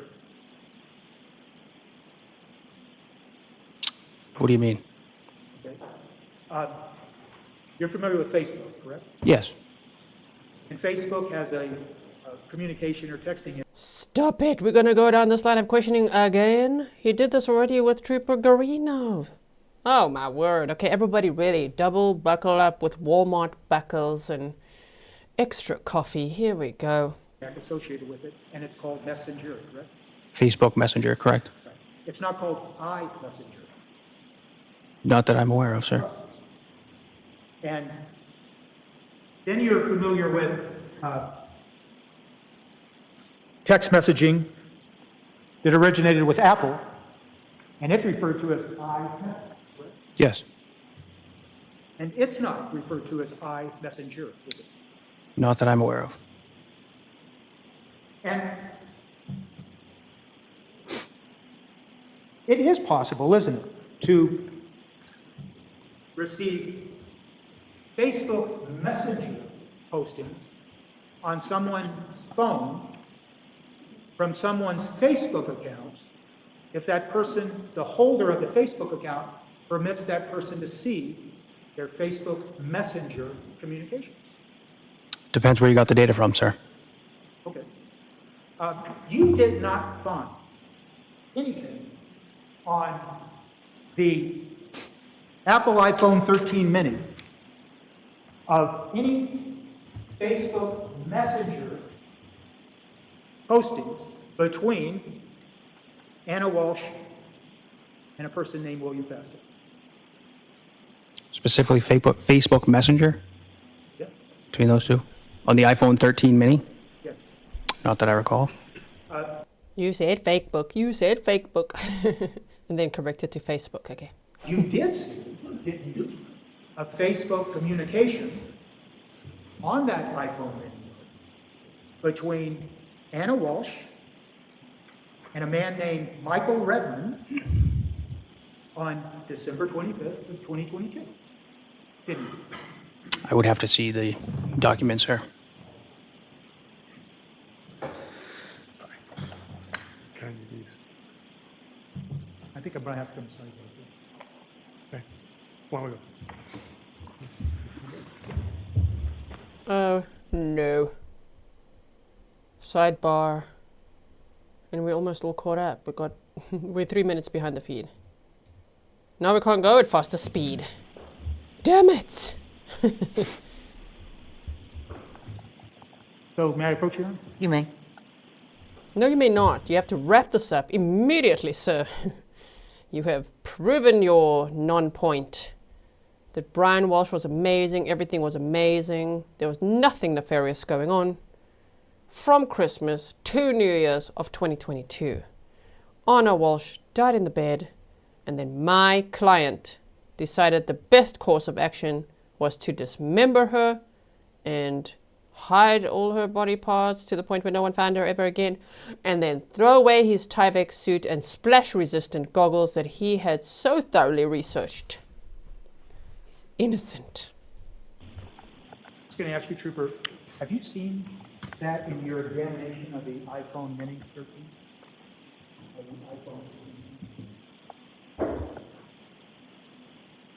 If you haven't, that's fine. I can't tell what device this was extracted from, sir. So it is fair to say, though, that when you examined the iPhone Mini, you never saw any communications involving Anna Walshe and William Fastow, correct? On the iPhone Mini. Any communication whatsoever under Between the two of them? specific application? This was the iPhone 13 mini? Yes. Can you clarify? I'm not sure what you're asking. On the iPhone Mini that we've been talking about today, and I thought you just answered it.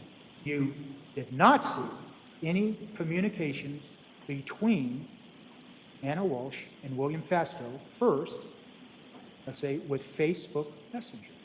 Not that I recall. And of course, one of the, well, before I ask that question, so you don't recognize that? This what you just handed me? I can't authenticate where this came from. I don't know what device it came from. I can't speak to that. Then at this time, I'll just have it marked for ID. We'll mark it for identification. Are we at K? No. Oh, geez.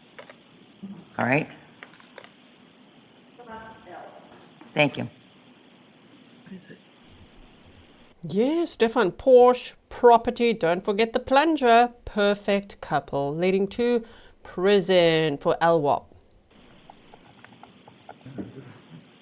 So,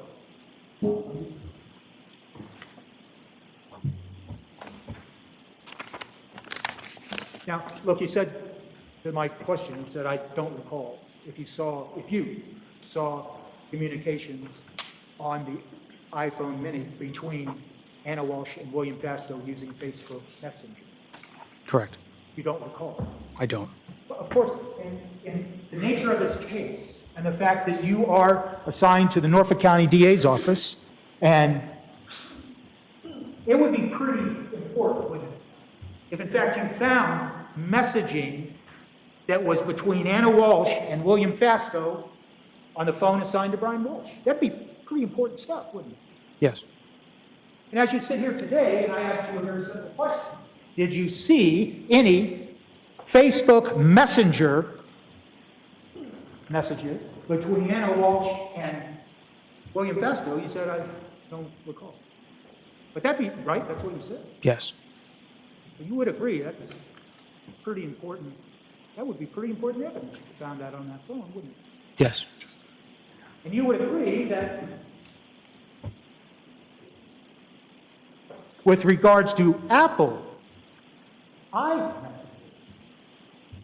the text messages, you didn't find any iMessages appearing on the phone assigned to Brian Walshe, iMessages between Anna Walshe and William Fastow, correct? No.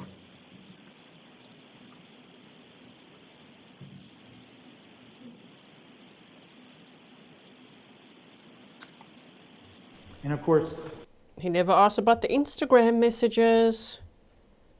Who knows what messages Brian Walshe saw, but I do think he saw messages between Anna and Will Fastow on December 31st of 2022, going into New Year's. Probably going into New Year's. Yeah, okay. And that may have just set him off, for all we know. Someone, thank you for the 5 delicious coffees. in the context of this case, that would be pretty important evidence. If you found any communications, whatever form, on the phone assigned to Brian Walshe, communications between Anna Walshe and William Fastow, wouldn't it? Yes.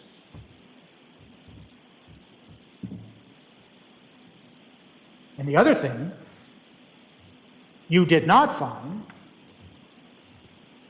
is any evidence of deleted messages using Facebook Messenger on the iPhone, the Mini. I would have to take a look, sir. I don't recall specifically. Okay, but once again, that software you use, whether it be Cellebrite or Magnet Gray Axiom, it's able to detect deleted materials. In fact, that's one of the forensic tools, one of the forensic reasons it's used, to see if there's deletions of data that might be important to a case, correct? Well, it all depends. The software that company has published at the time, the software the device is running. So never do they get all the data extracted from a device. So the deleted data may never be parsed out and read. Okay, well, There's a lot of factors that go into that. but if you wanted to find messages, whether they be Facebook Messenger or Apple iMessages, between Anna Walshe and William Fastow, and you thought it was, as you told us, it would be very important evidence to find, you would do everything you could as a forensic digital specialist to try to find them, wouldn't you? Well, her device was never recovered, sir. I'm sorry? Her device was never recovered. I'm talking about the phone assigned to Brian Walshe. You just said messages on her device between. If I did, I apologize, and I might very well have said that. So thank you for correcting me. Messages between Anna Walshe and William Fastow appearing on the phone assigned to Brian Walshe. That would be pretty important evidence, correct? Yes. And you would do everything you could as a digital forensic specialist to try to find that, wouldn't you? Yes. And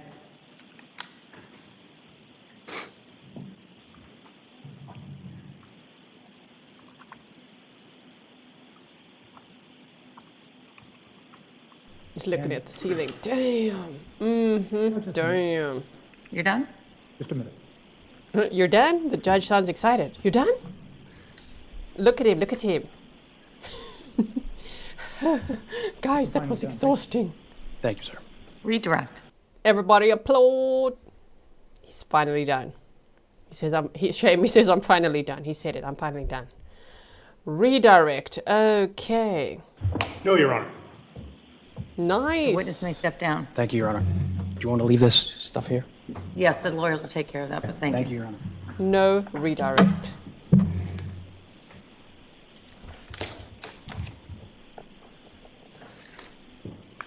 Commonwealth So may call its excited. next witness. Commonwealth would call Heather Sullivan.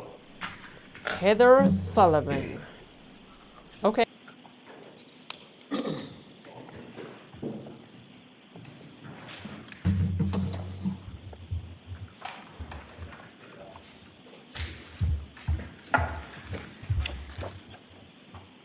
Please quick for me, raise your right hand.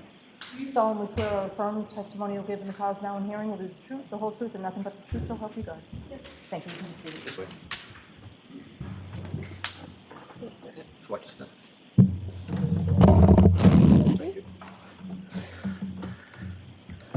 Good afternoon, Judge. Good afternoon.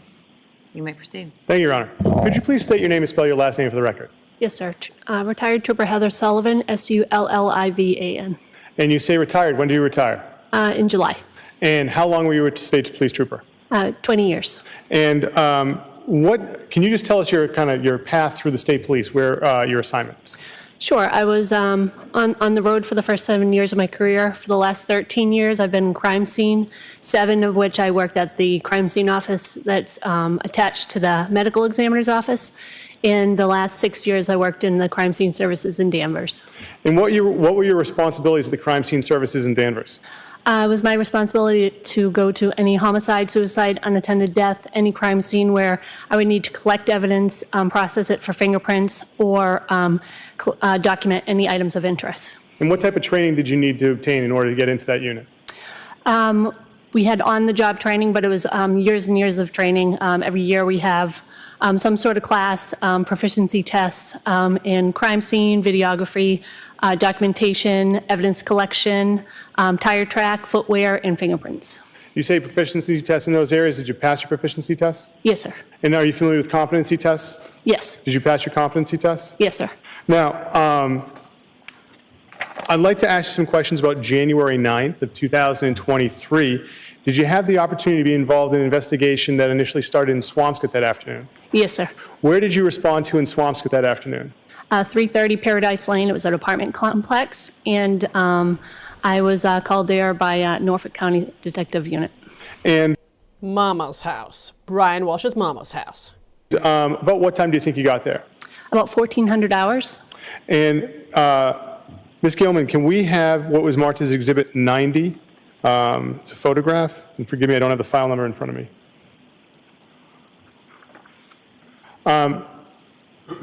Do you see this photograph? Yes, sir. Do you recognize it? Yes, it's one of the two trash receptacles I was responsible for documenting. On Exhibit 90, it says HAS. Are those your initials? Yes, sir. And could we have Exhibit 91? And do you recognize this image? Yes. What is this? It's a trash compactor at the same location that I also documented. Now, what was done with those two, the trash compactor and the dumpster? I, like I said, documented with photographs all the way around, and then we were going to search it at a different location. And did you go to that different location? Yes. Where was that? 300 Forest Street in Peabody. It was Greenworks Republic's transfer station. Ms. Gilman, can we have Exhibit 107, which was, I believe, file number 6556? Thank you. Now, does this look like where you went to in Peabody? Yes. Okay. So once you got to Peabody, what was done with the two dumpster? What was done with the dumpster and the compactor? I'm sorry, I didn't hear you. Oh, no, my bad. What was done with the contents of the dumpster and the compactor once you got to Peabody? They were separately transported to this location, 300 4th Street, and they marked off an area. I documented it before they dumped the trash, and then individually, they started with one of the trash receptacles, dumped that, and spread it out so we could go through it and search it. So, and who did that process? Who dumped it out and searched it? So the company who transported the receptacles, they're the ones who dumped it, but they put it in a location where we could go through it methodically. The CERT team, which is a special emergency response team, there's about 10 of those individuals who were there to go through the individual trash bags. And what was the conditions like while everyone was doing this? As far as Weather. oh, it's January, so it was very cold, and it was outdoor location. It looks like it's indoor, but it's half indoor, half outdoor. And so when the CERT team would get to a bag, would they open several bags at once, or how would they do it? So they did it methodically. So they each, kind of tacked it together. They went through each individual bag, looked to see. We actually had a meeting about what we were looking for, so they knew what to look for. If they found anything that they possibly thought was of interest, they would flag me down. I would photograph it, and then if it was something that the detectives wanted to collect, we would collect it and spread it out so we can document it further. So could I, at this point in time, Ms. Gilman, could we have Exhibit 125? Can we now see surveillance of him at his mama's dumpster, near his mother's house, where the trash came from, that went from Swampscott to Peabody? Did I say it like a local yet? Peabody. Yeah, on Buns it's Peabody. Yeah, Peabody. Peabody is where the trash went. And we already saw exhibits of what they found there. That was quite frightening, my goodness.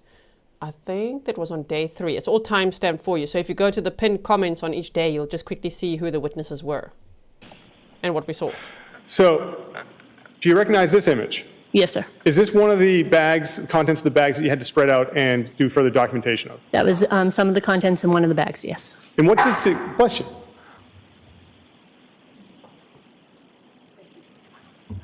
What is the significance of the yellow placard? That tells me, so as I was spreading things out, each bag got a placard, and then we would know which items came from which bag. Now, When items were packaged up and brought back to the lab, did they all go to the same person, or did different people enter them into the LIMS system?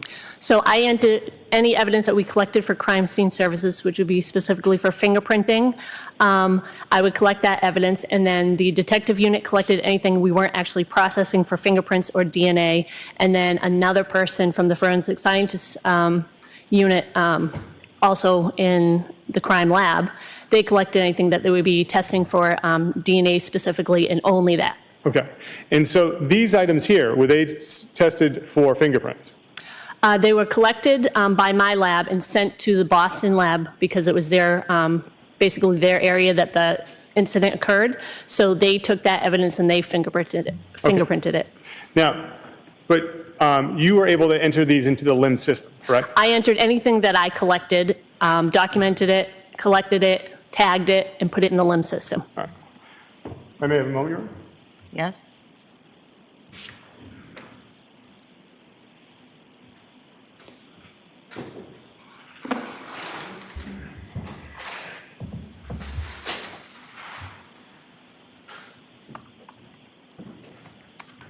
Ma'am, do you happen to have gloves with you? I see a box. I do. Okay.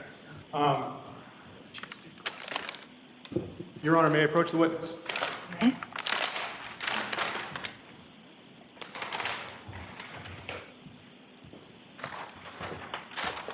For the record, I'm bringing you some parchment paper just in case you need it.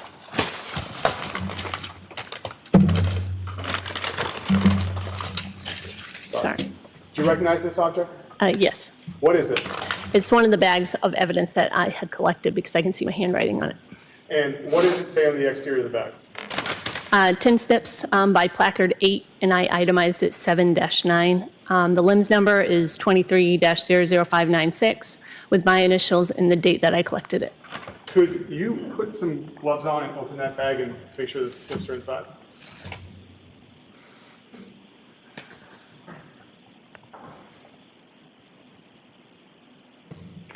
Do you mind if I stand?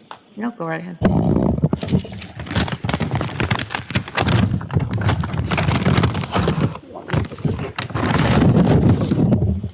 the snips you found at the scene that night?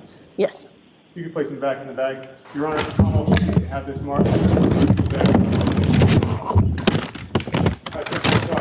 Commonwealth would seek to have the tin snips with the bag marked as the next exhibit. All right, no objection. The snips in the bag are now in evidence as Exhibit 171. Is that correct?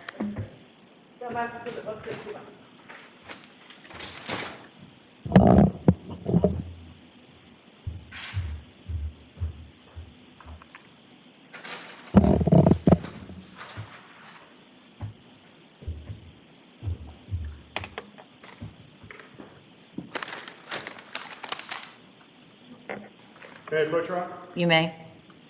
I like the way he shows the defense attorneys that, see this? This is what we're showing now. Ma'am, do you recognize that bag? I do. What is that? It's a brown paper bag, item 7-10, which I itemized in LIMS, and it's a hacksaw, and it was by placard 8 as well. Could you open that bag and make sure the hacksaw is inside? If it is, would you please do so? It is. Without trying to make anything of a mess, but thank you. Thank you. Could you return it back? It's quite scary seeing it just like that, because this, if you didn't know, these are the tools that Brian Walshe would have used to dismember his wife's body. They found tissue on that saw and blood. There was blood evidence on these items. Like, oh my goodness, but yet the defense is like, he loved his wife. Loved? Dismembered. Pleaded guilty to that. The Commonwealth would seek to have the hacksaw and the bag marked as the next exhibit, Your Honor. Objection. No objection. It's marked and admitted into evidence as Exhibit 172, the hacksaw.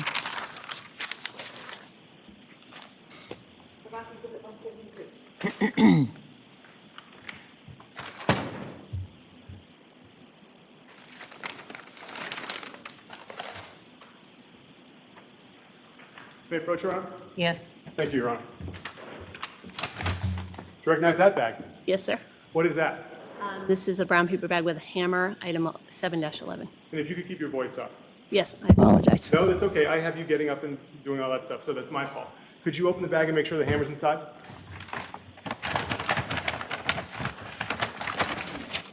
Damn. Let me help. A hacksaw, a hammer. 6.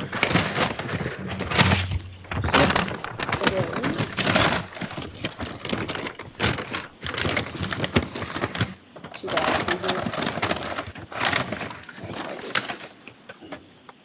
Thank you. And that's the hammer you saw that night? The Commonwealth proceeds to have the hammer in the bag marked as the next exhibit. Hearing no objection, it's in evidence now as 173.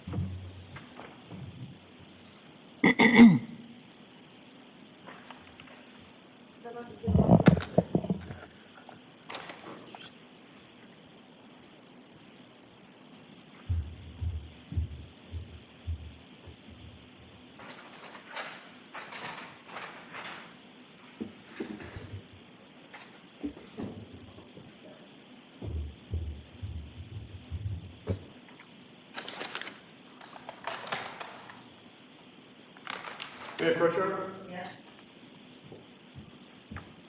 Do you recognize this bag? Yes, sir. Could you open it and could you tell us first what is it? It's a bag with packing tape, item 7-12. Could you open it, look inside, and confirm that the packing tape is inside?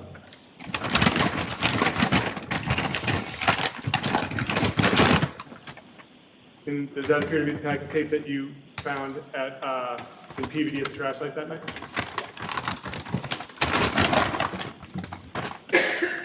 The Commonwealth would seek to have this bag with the packing tape marked as the next exhibit.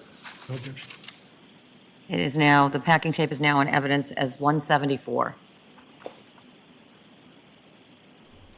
So maybe the defense attorney was taking so long on that cross-examination because he didn't want the jury to think about all this all weekend because they're only going until 1 p.m., which is only 15 minutes more. Oh, they're seeing all of this now. I mean, they would have seen it anyway, but like to think about it all weekend is quite something.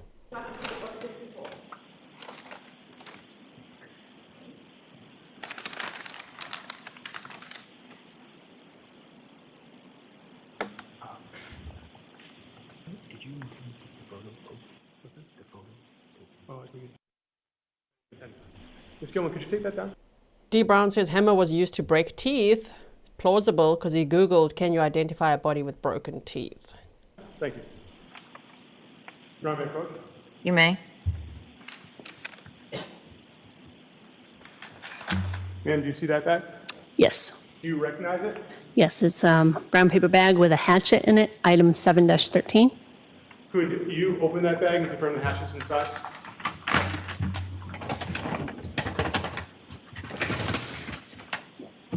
Could you please put the hatchet back inside? Could you put the hatchet back inside? And that's the same hatchet that you saw that you retrieved from the trash station at PVD that night? Yes. Commonwealth would seek to have the bag with the hatchet marked as the next exhibit. Any objection? No objection. The hatchet is in evidence as Exhibit 175.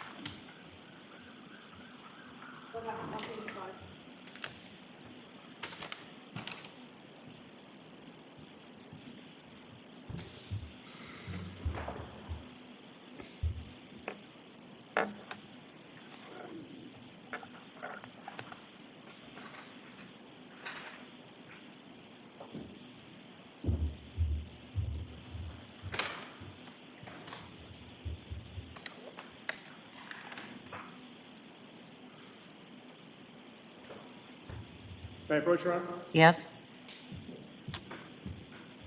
Do you recognize that bag? I do. And what is that? It's a bag, actually don't know what's in this. Craftsman shears. Craftsman shears. Yes. Could you open it and confirm the Craftsman shears are inside? Sure.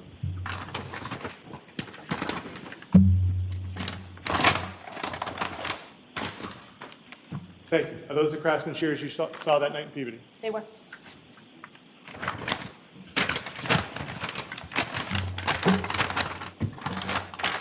For the record now, if the shears are back in the bag, Your Honor, the Commonwealth would seek to have the bag with the shears marked as the next exhibit. Objection. What's the lim's number on that? Is it 714? 714. All right, the shears 714 are in evidence as 176.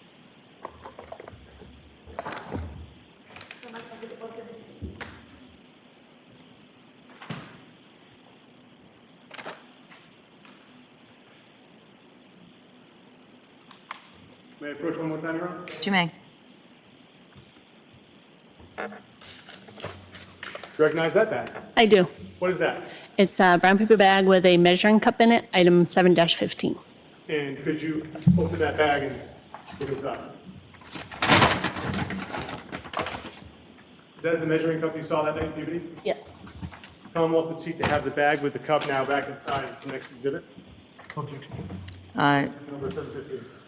715, the measuring cup is now in evidence as 177.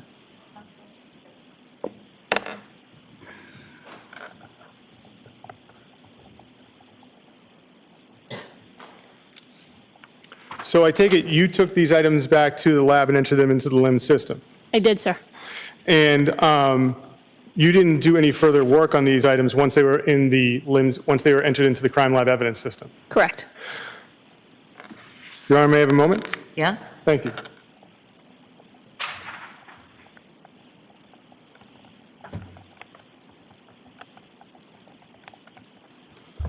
On the measuring cup, there was some dark powder. Do you remember seeing that? That wasn't like that when I packaged it in the beginning. And now, in your training experience of working in the crime lab, do you recognize that type of substance? Seems to be black fingerprint powder. And one of the reasons you took it to the crime lab was to be fingerprinted? Correct. Nothing further, Your Honor. Cross-exam.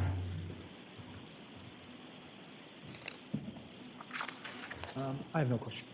All right, the witness may step down. Thank you very much. Thank you.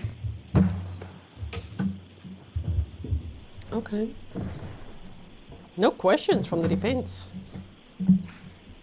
Off we calls next witness. Commonwealth will call Richard Atkinson.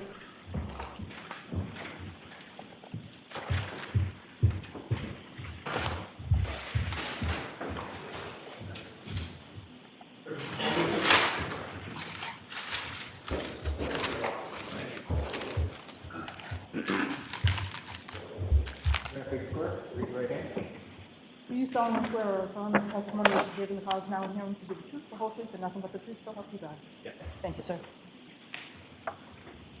Just watch your step. You may proceed. Thank you, Your Honor. Sir, could you state your name and spell your last name for the record? Sure. Richard Atkinson, Atkinson. And where do you work, sir? I work at the Office of the Chief Medical Examiner in Boston. What is the Office of the Chief Medical Examiner? It's where the medical examiners in Massachusetts work. And what does a medical examiner do? A medical examiner is a doctor who's in charge of examining the bodies of people who are deceased to determine their cause and manner of death. And how long have you been with the Office of the Chief Medical Examiner? I've been there 11 and a half years. And could you tell us your educational background? Sure. I have a 4-year bachelor degree from Stony Brook University in New York. I then did a 4-year MD at Columbia University College of Physicians and Surgeons. I then did a 3-year anatomic pathology residency at New York Presbyterian Hospital and Stony Brook Hospital. And then I did a 1-year fellowship in forensic pathology at the office where I currently work. And so I take it that worked into you starting your career at the OCME. Yes. Now, do you know what it means to be board certified? Yes. What does it mean to be board certified? To be board certified in a specialty in medicine, you usually have to finish the residency in that specialty and complete a certain number of cases or see a certain number of patients and then take a test. And are you certified in any areas of medicine? Yes. Which ones? I'm certified in anatomic pathology and forensic pathology. And can you tell us what is forensic pathology? Sure. Forensic pathology is the branch of medicine that's involved in determining the cause and manner of cause of death and manner of death of people who die of not obviously natural causes. And what is anatomic pathology? Anatomic pathology is a bigger umbrella term that refers to diagnosing disease by looking at tissue or blood samples, that kind of thing. Now, Can you tell us, sir, what happens to a human body within the first hour of death? Several things can happen. Usually, there is rigor mortis within a couple of hours. It can, however, almost immediately occur after a person's death. That's just when the muscles tighten up in the position that the person died in. There's also something called lividity or livor mortis. That's when all the blood in the body, once the heart stops beating, settles down to the lowest point. So if you're lying on your back, it will settle to your back and give you a pink discoloration of your back, and also a white discoloration of your front. Now, sir, what is an autopsy? An autopsy is just an examination of the body of someone who has died, including looking at the external surface of the body and also cutting into the body and examining the organs. How many autopsies have you performed? I've performed just over 1,500 full autopsies, about 2,700 additional examinations that weren't full autopsies, and I've supervised 300 additional full autopsies. How long does an autopsy take? It depends. An autopsy can take less than an hour if it's simple. It can take all day if it's a difficult case. And how, you said the external and internal, how do you begin the external examination of a body during an autopsy? We examine the clothing in some cases. Then we examine the external surface of the body by taking photographs, by drawing our findings on a body diagram, and just looking for signs of injuries or disease that might have led to the person's death. And what consists of the internal portion of an autopsy? The internal portion is removing the organs, also looking for signs of disease or injury, and sometimes removing items like bullets that may have killed someone. And when doing an autopsy, I neglected to ask this, but I imagine there is a facility at OCME that you do this in. Yes. And can you just tell us, like, what do you have as far as tables to work on for patients? The table that the decedent lies on? Yes. It's a metal table with raised edges. And what do you wear when you perform an autopsy? I wear a lot of protective equipment, a full Tyvek suit, extra sleeves and an apron over that, a mask and face shield, and 3 pairs of gloves. And when you do an autopsy, what attempts do you make to get access to a decedent's medical records? We make every attempt we can to access their medical records. In Massachusetts, the law is that we're entitled to them in Massachusetts. So. And when performing an autopsy, what samples do you take from the body during an autopsy for further analysis? We take fluids and sometimes tissue for toxicology testing. We also take it sometimes for DNA testing, for looking at under the microscope, various different things. And can you tell us what histology is? Yes. What is histology? Histology is the study of tissue by looking at it under the microscope. And how many times have you ever testified in a court before giving your a medical opinion? Yes. Now, on January 10th, 2023, did you have the opportunity to seize items taken from a trash facility in Peabody? Yes. Where did you do that? At the Office of the Chief Medical Examiner in Boston. Why were you examining items why were you examining items at the OCME? Normally, we're not involved in examining items, just bodies of people. In this case, the objective was to determine whether there was any human tissue on these items. I may have a moment, Your Honor. May? Thank you.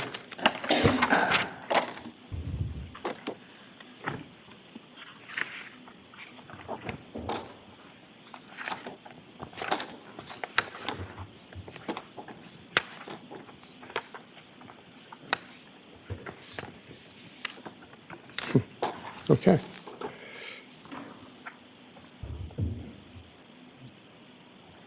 Your Honor, may I approach? You may. Doctor, you recognize this image? Yes. And what is this an image of? This is an image of several pieces of blue and white carpet that I examined. Commonwealth would seek to have this image marked as the next exhibit, Your Honor. Any objection? No objection. Can I see that? Yes, I apologize, Your Honor. Thank you. Yes.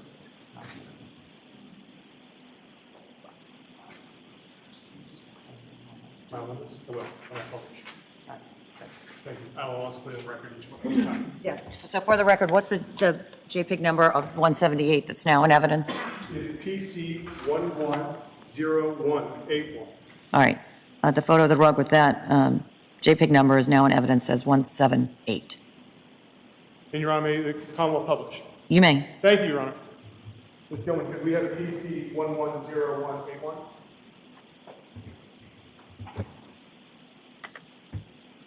Doctor, can you see that? Yes. So, Doctor, can you tell us, what are we looking at here in this image? There were 7, though I think some of them are not in the image, 7 pieces of rolled up blue and white carpet with some stains on them, and the pieces of debris that you can see just above the ruler were also present on some of the pieces of carpet. And who places the ruler there? I do.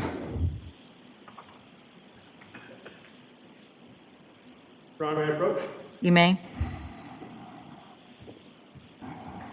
Do you recognize this image, sir?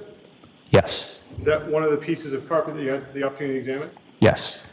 Your Honor, the Commonwealth would seek to enter into evidence PC 110195, image of carpet. Any objection? No.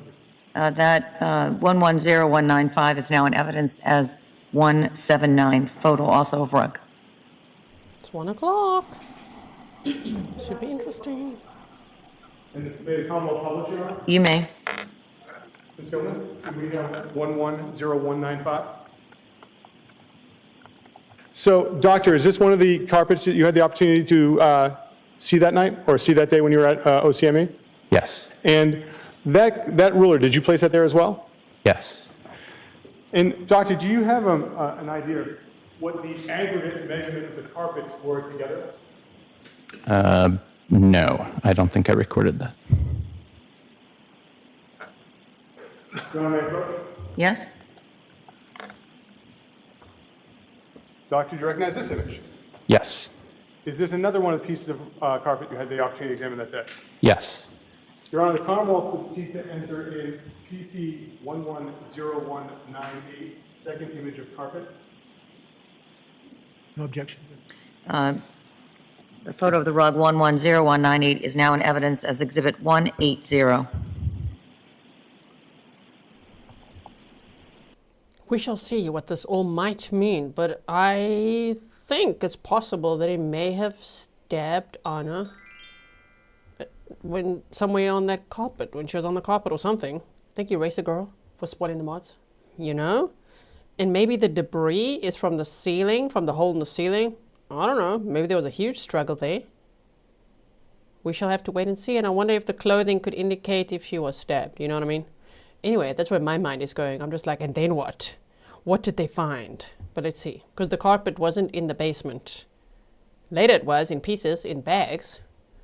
But he also looked up how to clean blood off wooden floors, which would be the bedrooms, or the house is not in the basement. So even though there's no body, maybe they can look at all the other evidence and figure out what happened to Anna. Thank you, Liana. Is that a good place to stop for today? Yes, Your Honor. No, All right, I'll see counsel no, at the side of the no. bench. Not a cliffhanger like that. Oh my word, we were just getting momentum. Oh no, now we're all going to think about this all weekend. Okay, now I speak for myself. I will be like, you got some debris, you got the carpet, you got some blood staining. It's not from the dismemberment, in my opinion, because for that he used tarps and tools and all sorts of other things. And then the defense was all upset that they were going to show Anna with her kids on that carpet when she was still alive. They wanted that all cropped out as much as possible. So I'm like, what did you do?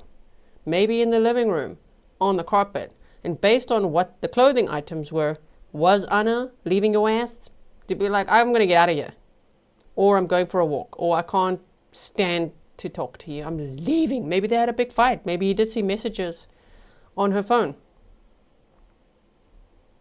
Because there's like the jacket, the car keys in the pocket, earphones, lipstick, her Prada bag, the hunter boots, the pants, the jacket, like a coat. So it seems like, based on the items found in the trash that they recovered from his mama's house, she may have been dressed differently than she was at the New Year's Eve party, and maybe dressed to get the hell out of there. You know? And maybe he stopped that. Chasing her through the house, maybe in that room where he stayed. I don't know why there's a hole in the ceiling, but there's debris on the carpet. Anyway, those are my thoughts. Let's see what happens from the evidence that they have. I can't go forward. We are all caught up, right?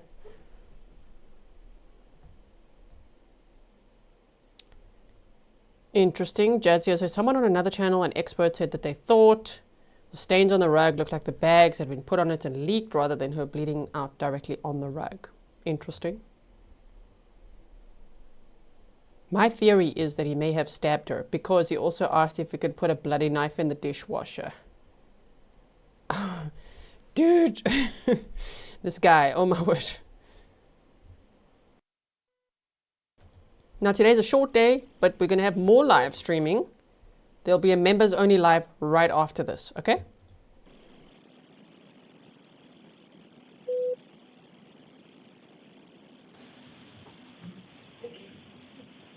I always like to check in with the lawyers, particularly. I check in with them, as you've seen, at the end of every day, but particularly at the end of the week, to take stock of sort of where we are right now in the case, and to give you my best estimate. It's only that, it's the best estimate.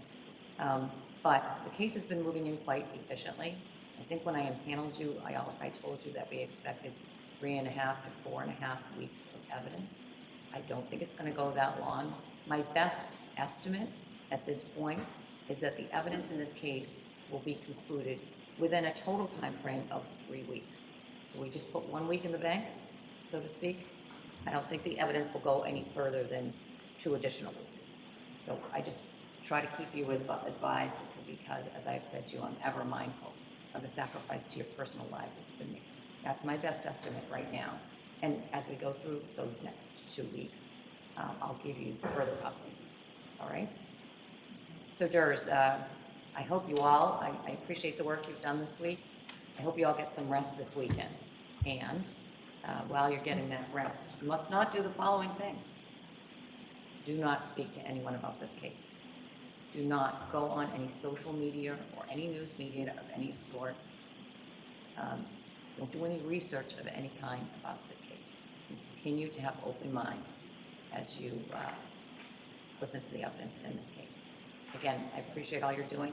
Have a really nice weekend. All rise for the court, please. Jurors, close your notebooks. Follow me. Close your freaking notebooks. He needs to just add one word before notebooks. Okay, that's loud. Stefan says 4 weeks would mean over Christmas? I mean, the state did say before the trial started they hope to wrap this up before Christmas. If they go for 2 full weeks more, that would take them to Friday the 19th of December, which means the defense would have to wrap up by Christmas. Because, yeah, it will be the 22nd is a Monday and the 23rd is a Tuesday. Christmas Eve will be on Wednesday. Wow. I thought like maybe by next week Friday we'll be all done. Like verdict, like let's go. But we shall see.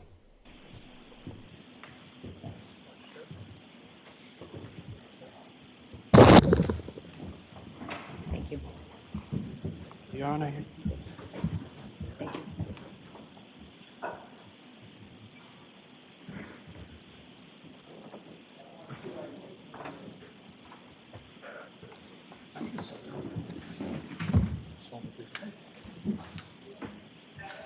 Nice to counsel beside me. Nice. Kathy Luna said, had to go pick up meds. Lady next to me was watching this trial. And then, did you say hi? Did you meet another Grizzly? What did they say? Oh, they better be watching with us. Did you tell them to watch with us? You better. Thank you so much for the $5 sticker. Yeah, Samantha Lee. So sometimes they say 3 weeks and it's not even 2. I know, right? I'm used to that. If this really goes to Christmas, I'll be a little surprised. Because I'm thinking, I thought if I had to guess, okay, I'd be like by next week, Wednesday, the state rests. And by Friday, we have a verdict, meaning the whole of Thursday, Brian Walshe boy will be on the stand, in my opinion. And then on Friday, we'd be on, you know, verdict watch, but maybe not. Closing arguments and verdict watch. Maybe not. Maybe really. Damn, 2 whole full weeks of the state's evidence? Well, based on the map time we did in that timeline, there's a crap ton of surveillance footage to still go over that the state would have to show the jury. And DNA evidence from each item that was tested. That's also got to come in. Went through quite a few cell phone records. Right? What else? The babysitter, the friend, there's still quite a bit to do. But, wow. So the whole of next week, and maybe then by the 19th, everything will be done. We shall see. So yeah, guess what we're doing till Christmas? This. We're doing this. You've got plans, okay? People ask, no, you can't. You cannot. You've got plans. No, thank you. Got plans. Can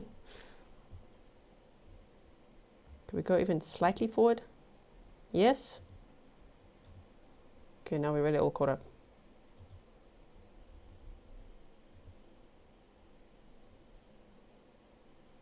Oh, Katharina said she's a member. I forgot her name. Well, that's nice. That is so cool. You saw another Grizzly out there. Wu-Tang Alex said a lot of evidence and the defense has nothing with their crosses. Imagine their case. Their case is going to be this dude on the stand, right? If he can keep his eyes open. I appreciate you all spending the half day with me, the half trial day. Now would have been lunchtime. It was a half day in court. I don't know what they're discussing now, but sidebar, and they'll be back on Monday. Just remember the friend's name is Jem, not Jim. Hey, Jim. It's not Jim Mutter, it's Jem. He has not testified yet. All we did was look at one of his interviews, which seems to have made people think he testified. Not yet. We're going to see Jem. We're going to see Robin, the babysitter. I'm sure we'll hear from Alyssa, Anna's friend in DC as well. Maybe some other people from Tishman Spire as well, right? So we shall see, we shall see. Okay, so the jury's gone home. We're just waiting to hear what happens now after sidebar. What happened to his ear? What's this? Was this always here?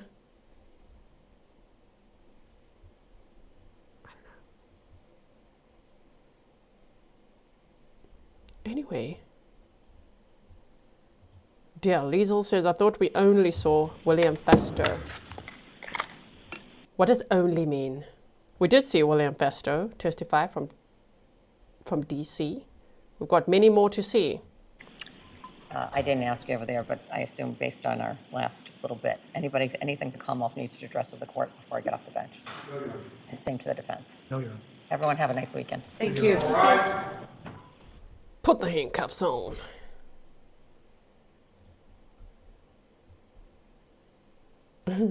So the Kirby says, G inspecting his ear? Yeah. Did somebody get him with a paperclip or what?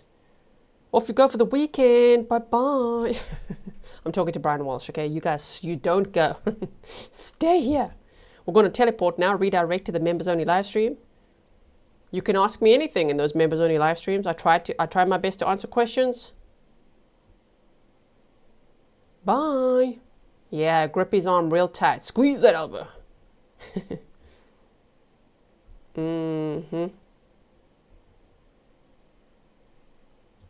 Okay. Well, let me quickly do this. There we go. Thank you everyone for the coffees or your support. Thank you for liking, sharing. Let's see my score. Right? My report card's looking pretty good. 4,050 likes. Okay, not too bad. I might get like an 80%er. Okay, maybe 80 or 85. Thank you to everyone who liked the stream, who was here engaging. Leave your comments below. I love reading those afterwards as well. And I will certainly see you soon. I'm sure we've got lots to discuss still, you know, this weekend or whatever. Might need a rest day in between, but I'm sure I'll see you soon. Members only live next. Thank you, mods. Everyone, are you ready now to teleport? Off we go. I'll do timestamps after the members only live stream. Bye, everyone.